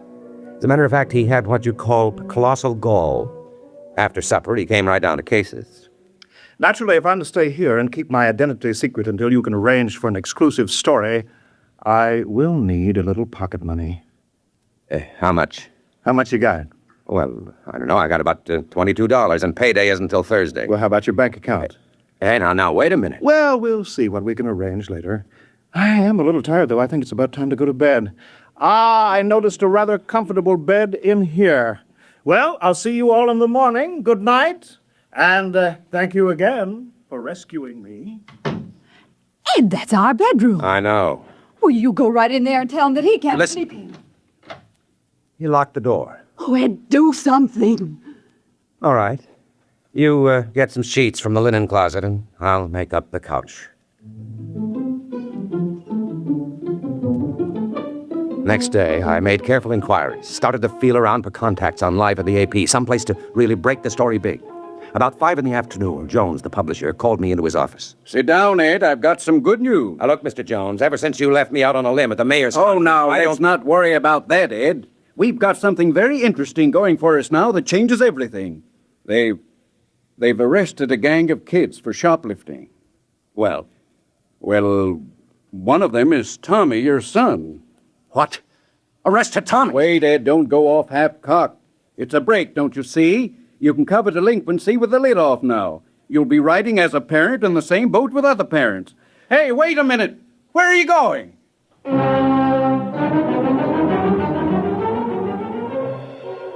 At the police station, I had the distinct feeling they'd been waiting for me. Well, Mr. Potter, we meet under unfortunate circumstances. Can the phony sympathy, Thompson. Just let me see my boy. We'd better have a little talk first about all those articles you're writing about the police force. I've got no talking to do. This is a lousy frame-up against me and the paper. Now, you get my son out here and do it fast. You don't understand, Mr. Potter. Your son is in trouble. He's been identified as leading a gang of kids who spent most of the morning shoplifting in the stores all over town. That's nonsense. How could my boy do anything like that? He's only 12. Who identified him anyway? The shopkeepers and the other members of the gang. You can see him, Mr. Potter, but I still think we'll want to have our little talk.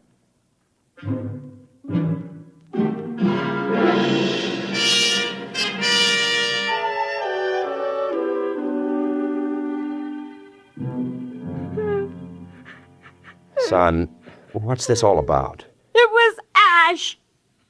Ash? Yes, I told him about the gang. What the heck are you talking about? Some of the fellas got together and built the hut for a clubhouse. What does the gang do? Oh, different things. One of the fellas is a 22 and we hunt rats and Well, go ahead. What is it? we smoke. Oh. And what else? That's all, honest. What about shoplifting? No, that was Ash. He wanted me to talk the gang into shoplifting, but I wouldn't. Then he changed himself to look like me and talked the fellas into it when I wasn't around. I only knew about it because I ran into them after they'd robbed their store. Who is this Ash he keeps talking about? Why, he's a man. Oh, never mind. Listen, the boy's beside himself because of all he's been through. Will you let me take him home with me? Of course, Mr. Potter, but the charges still hold. Don't forget to stop in and have our little talk before you report back to juvenile court.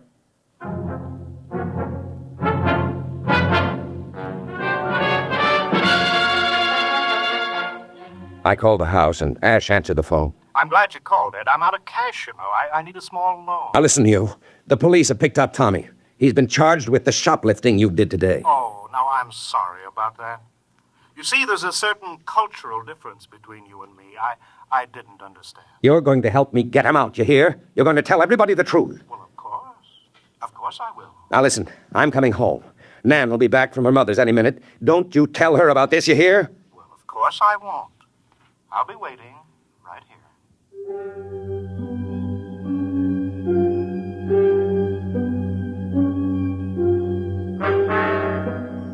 I suppose I was a fool, but I still wanted that story. I wanted it so bad I could taste it. The exclusive account of an extraterrestrial being. Driving home, I had it all figured out. I'd bring Ash down to the police station. He'd tell the story, go through his changing act to convince him, and spring Tommy. I'd have my story already filed and beat everybody. In the meantime, I just hoped Nan wouldn't spoil everything alone with it. Alone with him. And then suddenly I let my foot come down on the accelerator like it was made out of lead. I pulled the car to a stop and sprinted up the driveway. Nan! Nan, where are you? They were both in the bedroom. Nan stood in the far corner with her back against the wall. Her shoulders were scratched and her lip cut. She held a heavy bookend, poised to strike at Ash, who was in front of her, moving stealthily forward. He turned as I came in, and I froze in amazement. I couldn't recognize him. And then, all at once, I realized I was looking at the spitting image of myself. Ed, I knew it wasn't you. I knew it wasn't you. Well, if you'll both excuse me, come back here. I'll get you. I'll get you. I bolted through the window and circled the house. I spotted him rushing down the street, and I caught him around the corner at the same spot where I'd first seen him. Let go of me! You've got this coming to you! You've got this coming to you! I slugged him, yet I knew it was useless the instant the blow landed. He felt just like sponge rubber, yet I kept hitting. I didn't bother listening to his cries, even after he changed himself back to an old man. And then suddenly I felt a hand grab my shoulder and whirl me around, and a fist exploded in my eye. What's the matter with you? What do you think you're doing, beating up an old man like that? You no good. Who am I out of... I searched desperately for an explanation. And then, abruptly, without having said a word. I reeled and stumbled down the street. Home to Nan.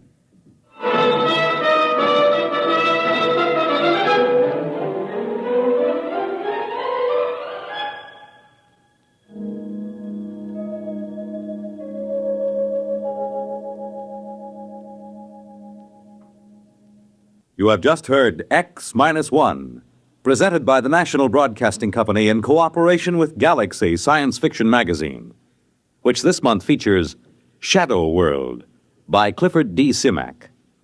Of all the upsetting phenomena, the most alarming was this. I had a little shadow that went in and out with me. It's in Galaxy Magazine, on your newsstand today. Tonight, X-1 has brought you The Scapegoat, written by Richard Maples and adapted for radio by Ernest Kenoy. Featured in our cast were Carl Weber as Ed, Wendell Holmes as the changeable Mr. Ash, Jane Amar as Nan, Bobby Alford as Tommy, Guy Rep as Mr. Jones, and Roger DeKoven as Thompson. This is Fred Collins. X-1 was directed by Kenneth McGregor and is an NBC Radio Network production.